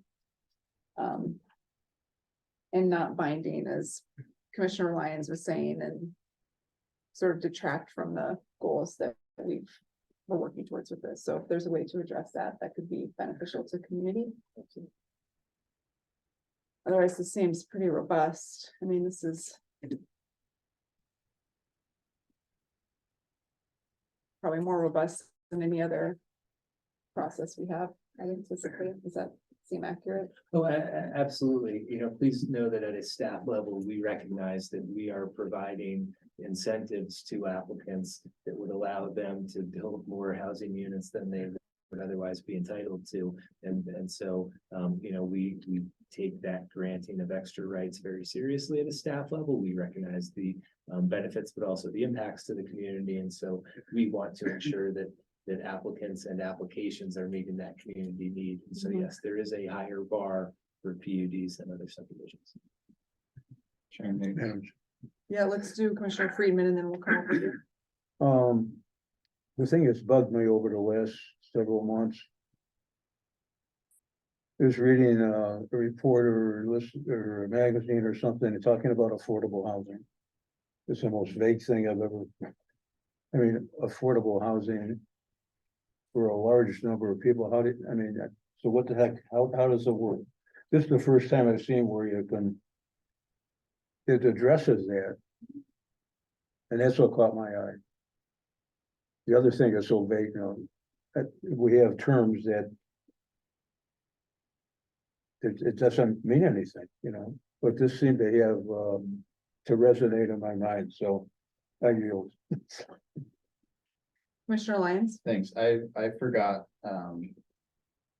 one element of the discussion that I think would be valuable for Mr. Gager for us to provide input on. Regarding short-term rentals. Mhm. There was some, I would say, misunderstanding and ambiguity among the public. Maybe about what the ordinance and related documents even pertain to. But there was discussion of short-term rentals, and I think that it's a valid discussion of if we're providing incentives to developers, should we consider restricting their ability to provide, sell, or however you want to put it, short-term versus long-term rentals. I bring that up to kind of put it to my fellow commissioners. Do we want to consider that as part of this? Do we want to consider a restriction on short-term rentals for those qualifying for incentives from the PUD process? My perspective is that one of the explicit goals of the PUD process is to provide affordable housing. And as Mr. Gager described the economic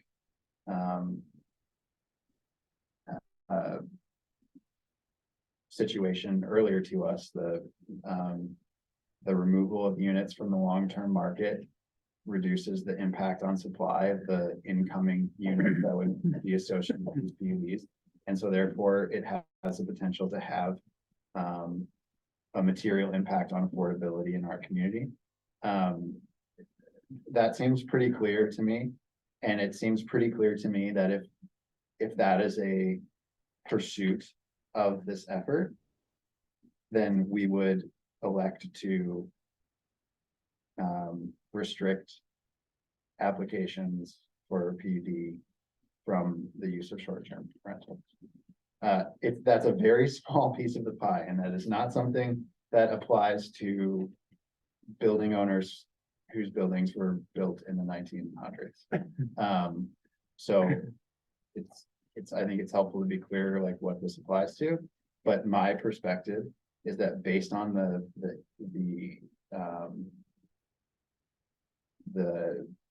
some of the goals of the PUD ordinance and accompanying documents, it would make sense to restrict use of short-term rentals for PUDs that are receiving incentives. And I'm very curious about the thoughts of my fellow commissioners on that. Might I ask a clarifying question to you, just to make sure I'm following? So when you say, so anytime a developer is using the PUD, therefore they're getting incentives of some sort or another. So are you suggesting no short-term rentals at all for the PUD development? Or are you specifically talking about the affordable units? Well, I can't think of how you could construe an affordable unit that you're getting credit for affordability. Remembering that you don't need to have, a developer doesn't need to have affordable housing to do a PUD process. Right, so I think that's, and we've talked about this in the past of kind of like linking appropriate incentives with the policy goal. So I guess it would make most sense from that perspective to have that restriction be related to if they're qualifying for the PUD via affordable housing. Because like you said, there are many avenues for qualifying. based upon the public benefits.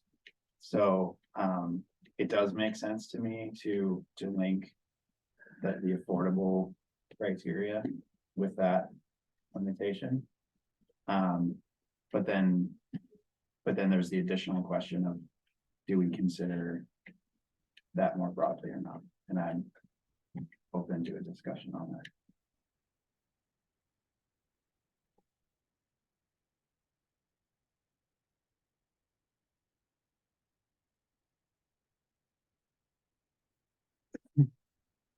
Your thoughts? Do you have an opinion on the restricting affordables so they're not used for short-term rentals?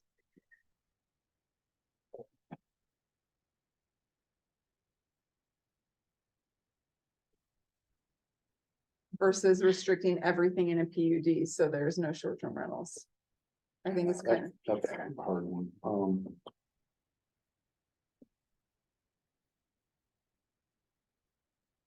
Well, with the affordable units, I mean, that could be deed restricted. I mean, that's easy enough. I mean, there. And that's the only way to make sure that that stays affordable, because it is deed restricted. Otherwise,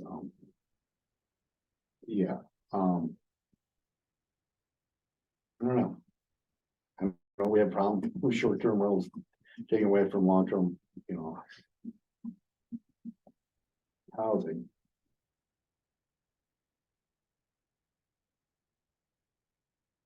We can always come back to, it's okay if you. Yeah, I Do you have an, have a clear vision on, but the affordability part, I think is easy enough with deed restrictions, but which they should have anyway, regardless.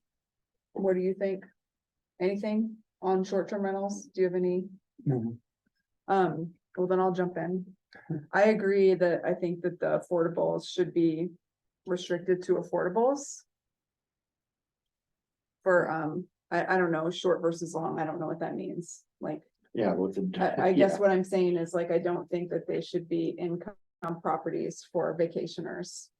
The design here, right, is to create workforce housing. Recognizing that most of our workforce would qualify for affordable rentals, the way we've defined it, or not rentals, affordable housing, period, whether it's a rental or for purchase.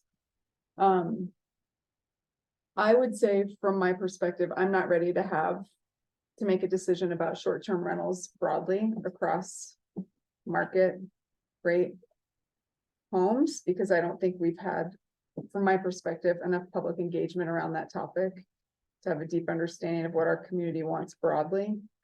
But I think it's clear what our community wants with affordable housing, and they want it to stay affordable for working class people. That's my perspective. And this idea for how long, I would say in perpetuity is what we're talking about. From my perspective. Mhm. Other folks? I think in perpetuity makes sense. There might be, we can envision a future where the housing market is different. But in a future where the housing market is different, so are incomes, and so is the broader economy. And having properties that are restricted to affordable in perpetuity has an enduring impact, whereas if we that is the way to be, I think, true to the intent of the regulation. So it makes sense to me. And also from a market perspective, for the developers trying to make something pencil with the bank, 15 years of perpetuity doesn't actually make a difference to them, because they need to turn those units in as short amount of time as possible. So I think that we're just ensuring that there's a legacy of this policy. So I support it in perpetuity. Anything else, commissioners? Nope. Do you need anything else from us? No, On this one? I appreciate the input and the direction. Yeah, please let us know how it goes. And when you start working through this, if you need clarity, I'd welcome you to bring it back to us and we can do it again. Absolutely. All right, next up, action item B, discussion and direction regarding planning board and zoning commission.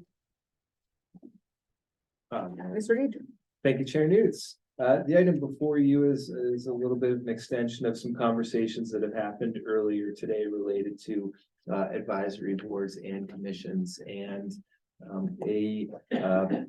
recently, the Montana legislature passed Senate Bill 130 that's included in the packet that explicitly allows the consolidation of planning boards and zoning commissions within municipal government. And so because the combination of a planning board and a zoning commission is something that would need to be accomplished through ordinance, there is a level of effort involved in crafting that. And so before we proceeded with that, wanted to touch bases with the commission to see if this was a possible change that you folks would be interested in and supportive of. The reason that we're bringing this forward, you know, we have had some difficulties achieving quorums of the zoning commission over the past 8 months, and in fact have either postponed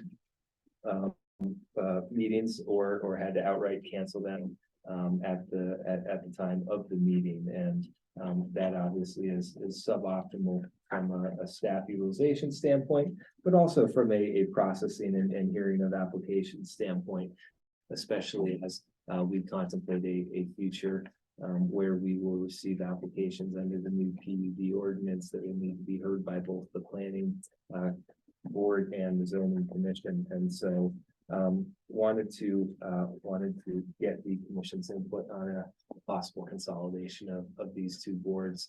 I will share before I turn it over to you folks, the staff and I, some members of staff and I met with Cody Markser, who was here several months ago from Great West Engineering.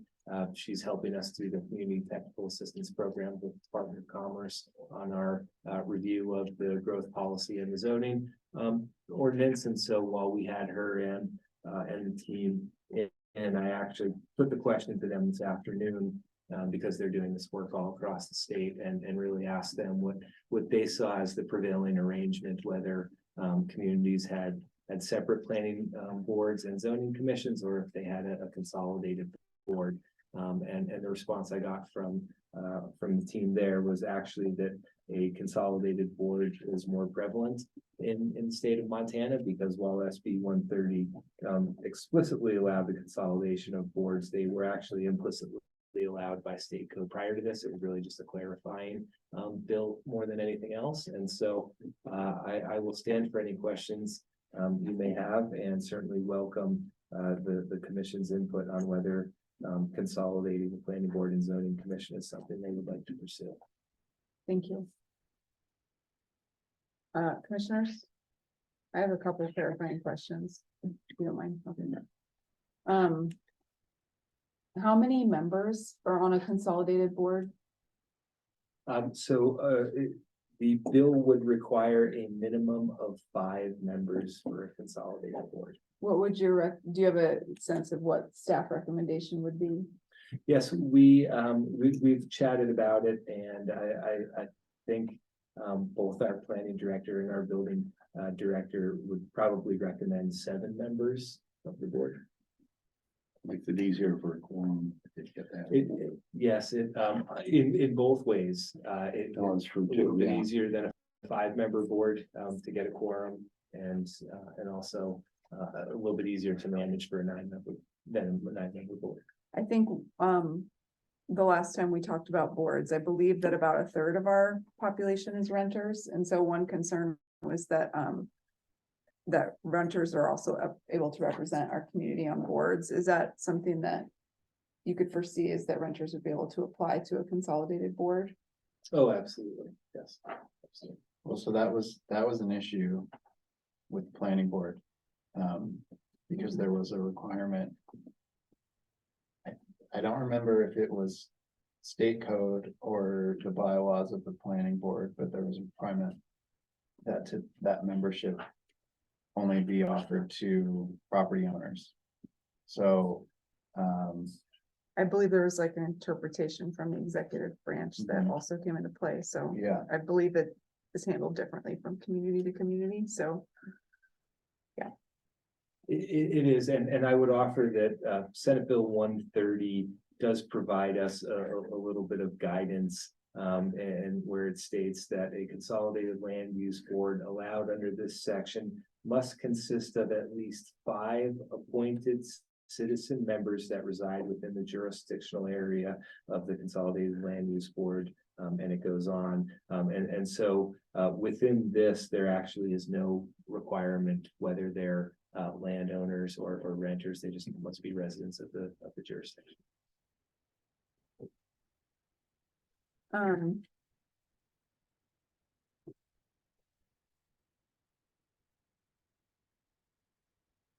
I do have concerns about. There were a couple of larger initiatives that were moving forward this year that were impacted by a lack of quorum. Things that the city's, the community in particular has wanted for many years, many years, like gateway overlay zones was also held up.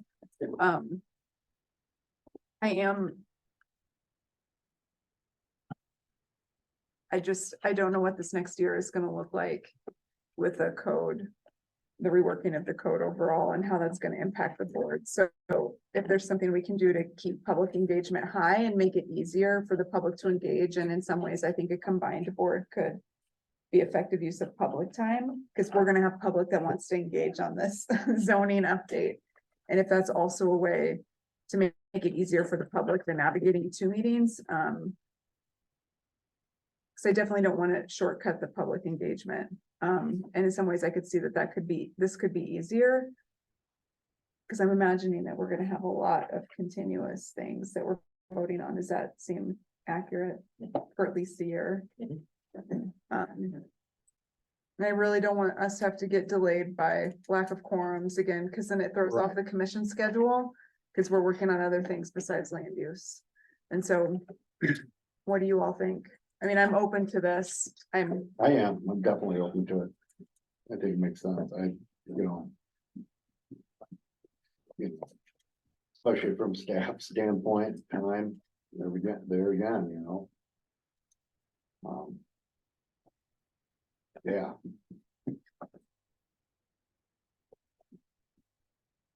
Commissioner Lyons. I have to say that I'm apprehensive about it. I've had opportunity to brag about my service on the planning board a handful of times so far tonight. And I'll take another one. But in that time, we have authored and shepherded a growth policy. We have changed the policy as to who can be appointed to the board. I can think of 4 new members that have come onto the board in my time. And we've also had 3 different chairs on the board in my time. And we have seen an increase in the workload of the board throughout that time, particularly as it relates to applications for subdivision. So I see that as and I cannot speak for the zoning commission, but I see the planning board as maybe to put it not so lightly, like a pretty highly utilized, leaned on and taxed board of citizen volunteers. I could think of a number of members of the planning. So I guess another question would be, if we were to do this joint board, there's how many members are on the zoning commission? There's 7 members. There's 7 members of that, and there are 9 members of the planning board. So we have 16 members that is being suggested to be reduced to 7. So that's 9 people getting pushed off the board. I would imagine there'd be a brand new process of appointment of members. And I think there'd probably be, I can speak for the planning board, there'd probably be a number of unhappy folks who have served a lot of time. There'd be a lot of unhappy folks there. I do see the synergies, the potential synergies of combining those boards. But again, I mean, honestly, like, there have been times on the planning board where my service on the planning board is a huge obligation. And that's just the planning board. That does not include any of the duties of the zoning commission. So I guess it just, reducing the capacity in terms of volunteer hours by pretty much half. And also then increasing the duties of that group of half. I don't see how that would result in better outcomes. And so while I see the potential for efficiencies, I can only speak again for the planning board, but the planning board is a board that puts in a lot of effort and is doing about as much as they can. And so increasing the expectations of that group seems like a generous evaluation of the amount of time and effort they have to give. So I think that I don't think it's a good idea. I would just offer also that the only reason we have 9 people on the planning board is because the conversations around renters. I can't remember if you were on the I was. commission yet. Okay, I know you're on the planning board, but we never wanted a board that big, for the reasons that Mr. Gager stated. But the other topic is we're not getting engagement from all those people because we're not getting a quorum for the other board. And I've had at least a couple planning board members tell me that they're ready to be done off the planning board. So I think there's other factors to consider. Yeah, it's a lot to consider. Yeah, it is. What do you think? Are you open to consolidating or would you rather keep them separate? You're on the board, yeah. That's tough. I don't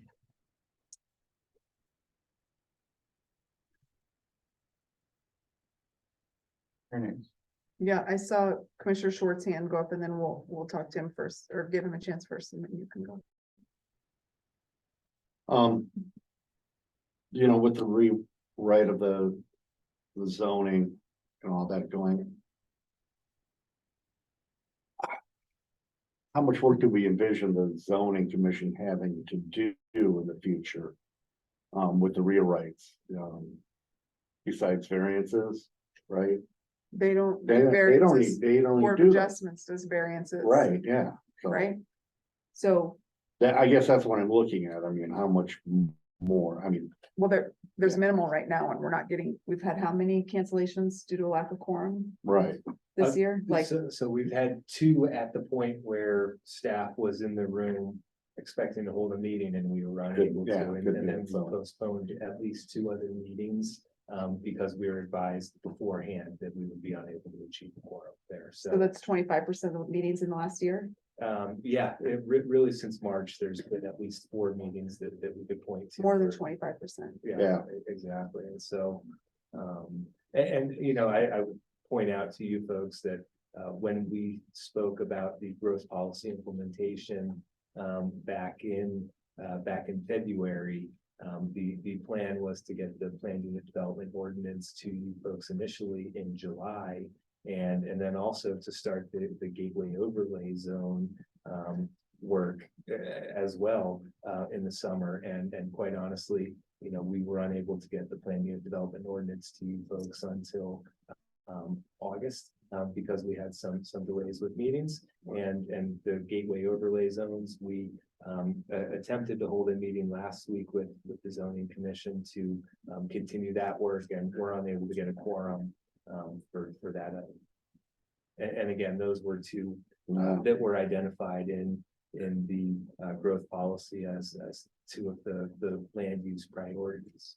And the city commission, the 5 of us have prioritized the gateway overlay zone in the last time we voted on a subdivision, and so. Yeah, Yeah,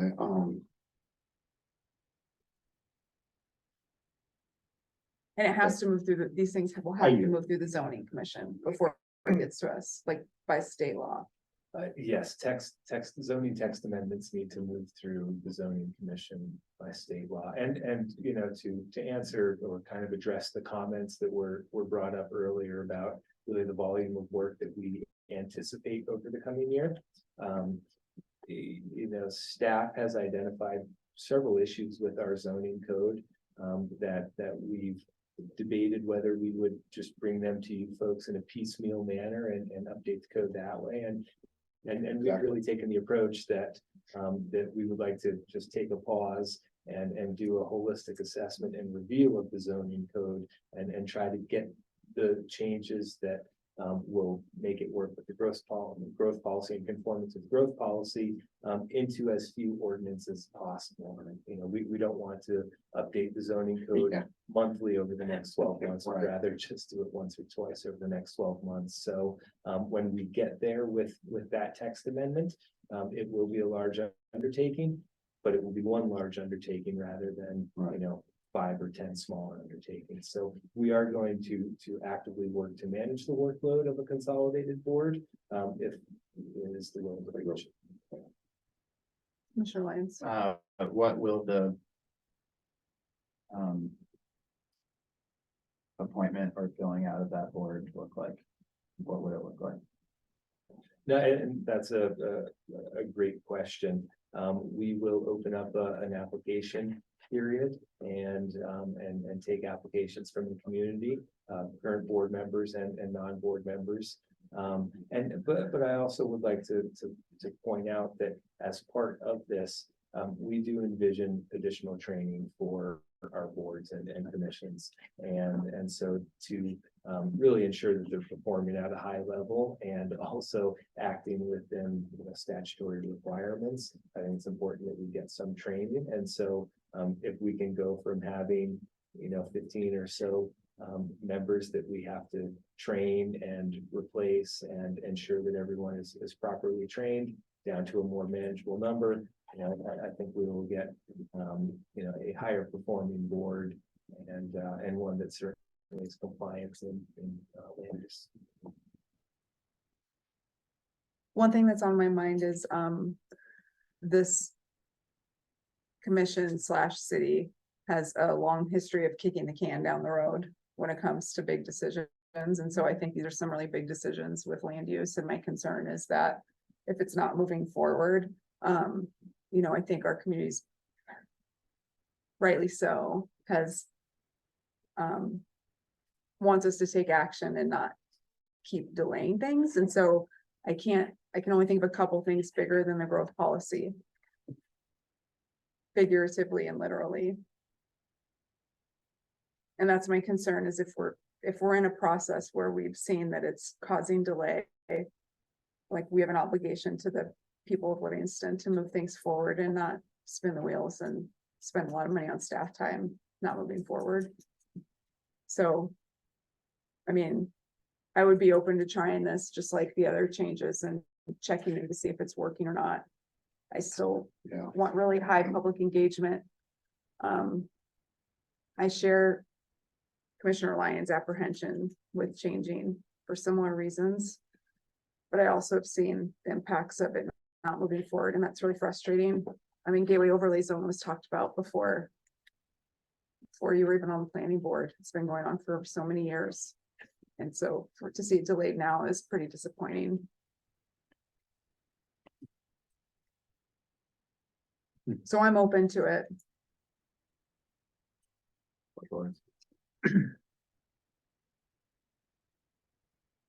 Got two commissioners, they're open to it.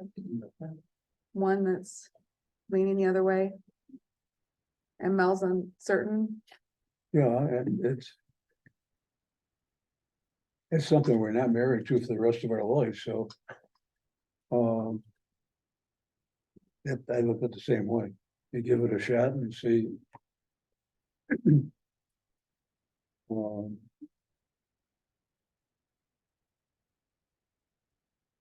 Yeah, I think you just have to go with it and you'll learn very quickly.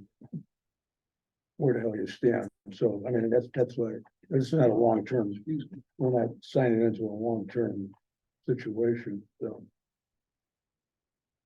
You have what you need? I do. And it's a tough area and here's a possible solution. That's the only way I look at it, so. Mhm. Would that, just one thing, would this have to be established by ordinance or resolution? So this would come to you through an ordinance because both Okay. the planning board and the zoning commission are established in the municipal code. And so to adjust that, we will bring in. So would have to be, okay. Well, thank you. I yield to Mr. I think that for your sake, Mr. Gager, I'll make it clear that I'm more ambivalent than I am staunchly against it. I do see the efficiencies and, and I don't need to restate where my apprehension comes from. And I take Chair Newt's point about the need to move things forward. And if you think that that's possibly sustainable with 7 people,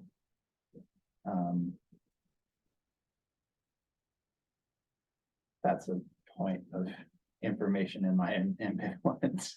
And I don't want my ambivalence to mean that, to be interpreted as I don't care. It means I see factors in both directions. Mhm. So, but I just wanted to share that.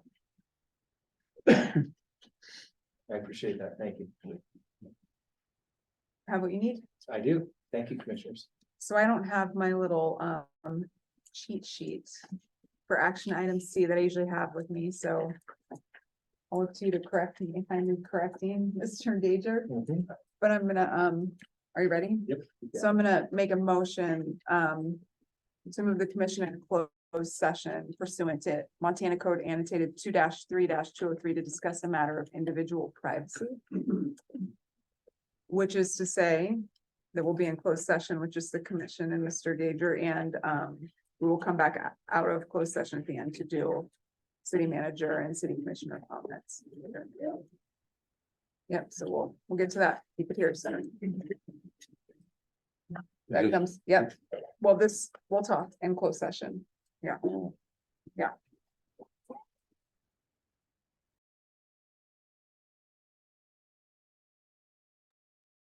All in, okay, so you're recording again. So I made the motion. Second. Commissioner Schwartz is a second. And then all in favor, say aye. Aye. So 4-0, closed session coming up.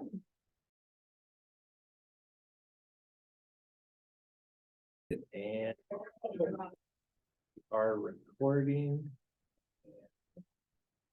There we go. Excellent. So now we are to city manager comments.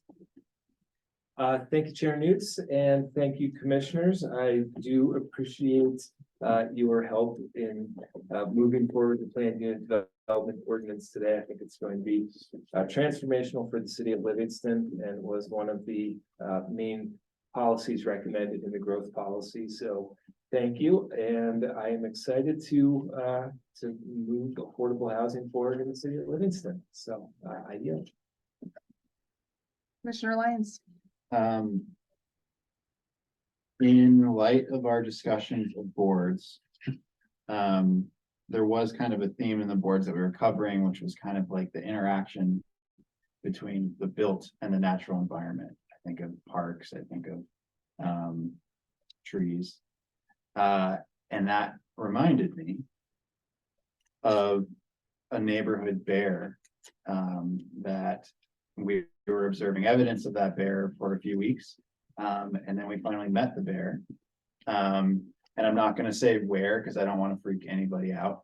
But at the time, there was someone from FWP there observing it and making sure everyone's safe and the bear was safe. And I had a discussion with him about the prevalence of bears in our community and what we can do from a policy side to make our community more safe for our residents and for wildlife. He said that he would reach out to Mr. Gager, and I'm not sure if that has happened yet.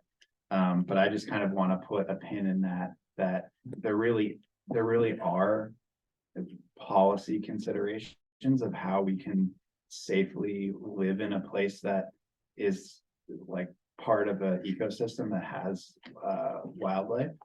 And I think that that's a value of our community is appreciating and living within that ecosystem. So that's something that I'm personally interested in, is making sure that we are doing the best job we can from city policy perspective to ensure safety of our citizens and of the wildlife. Yeah. Commissioner Schwartz. I got nothing. Hmm. Oh, no, I will say, congratulations, Madam Chair, on your reelection. And, welcome aboard, Mr. James Willich. I yield. Thank you, Quentin. What an evening. Yeah, counting down. Yes. We got a great commission. Oh, we're very fortunate and a good manager. Yeah. Can't ask more than that. Picks me up every Monday. We have a chat on Mondays and. A lot of good stuff ahead of us, I think. Wish I won't be here, but I can, maybe we got the right combination. So, we got some good years ahead. And, I've had just enough. It's been a pleasure and an honor to be in this position, so look forward to it.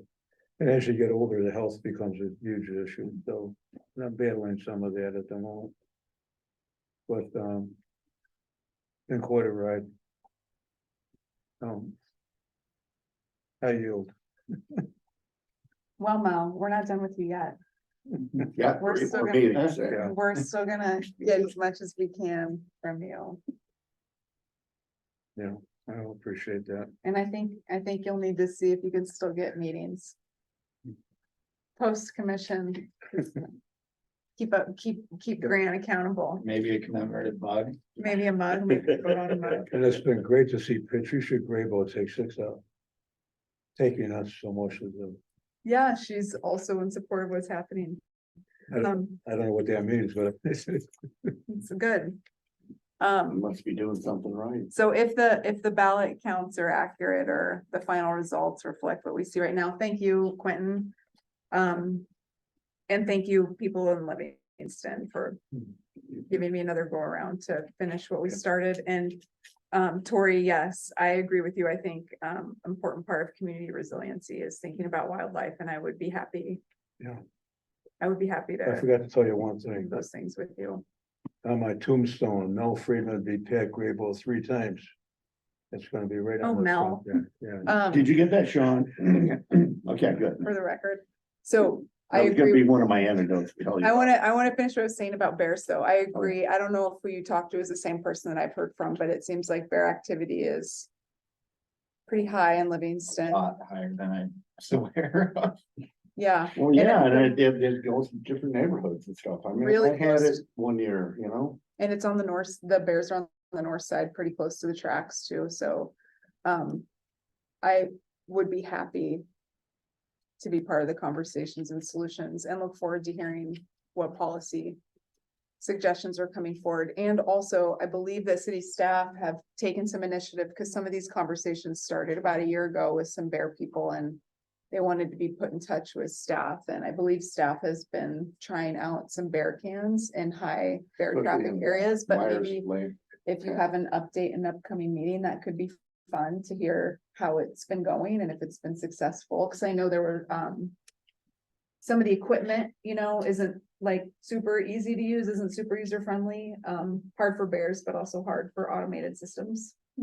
Like our, Garbage trucks, yeah. I don't have anything else to add. Thank you. What a relief to be done. Yes, please. I neglected to include in my comment about wildlife. A ideal timeline on that would be prior to next fall. Because hyperphagia is an important and dangerous time, for people to interact with bears. And that happens right before they go to sleep, which is mid to late fall. So if we can have a discussion prior to that, that would be ideal, because that's kind of the most dangerous time for us, so. We're totally sloppy on process and I'm okay with it if you're okay with it. No, I'm okay with it if you're okay with it. One thing I want to add, if you're done, Yes. was, I just want to acknowledge that some of the things we move forward tonight have been really difficult conversations for the 5 of us as commissioners. I don't know if y'all watch the candidate forums and paid attention to what people say, but I think sometimes people think when we're in disagreement that it means something's going wrong in government. But I find that it's actually, we're pretty representative of our community. When we're in disagreement, it's often a reflection of where our community's at. And one thing in my time on the commission, I've seen some different things, not as much as these 2 gentlemen have seen, but it's not always the case that the commission's able to come to consensus and have really hard conversations in public. And I'm just really reflecting a lot on how we've had a lot of differences between the 5 of us over the last couple years, and somehow at the end of this year, I feel like we're working better together than ever, even though it's still not always easy. And I want to thank each of you. I think it's a really big deal, because not all government representatives can do this, where they can have hard conversations and work through little conflicts to get hopefully really good policy for our For the community. community. So thank you. That's all I have. This Livingston City Commission meeting, I would like it to be adjourned. Make a motion Can we now. Make a motion, yeah. So moved. Second. Motion by Lyons, second by Schwartz. I'm gonna request the final meeting of the year. If that comes from you. But can we get an all in favor, say aye? Aye. Aye. Aye. So this city commission meeting is adjourned at 10:24. I don't have the computer on, so I've got 10:24. Yes. 10:24 p.m. Thanks, everybody. Thank you, gentlemen. Gentlemen.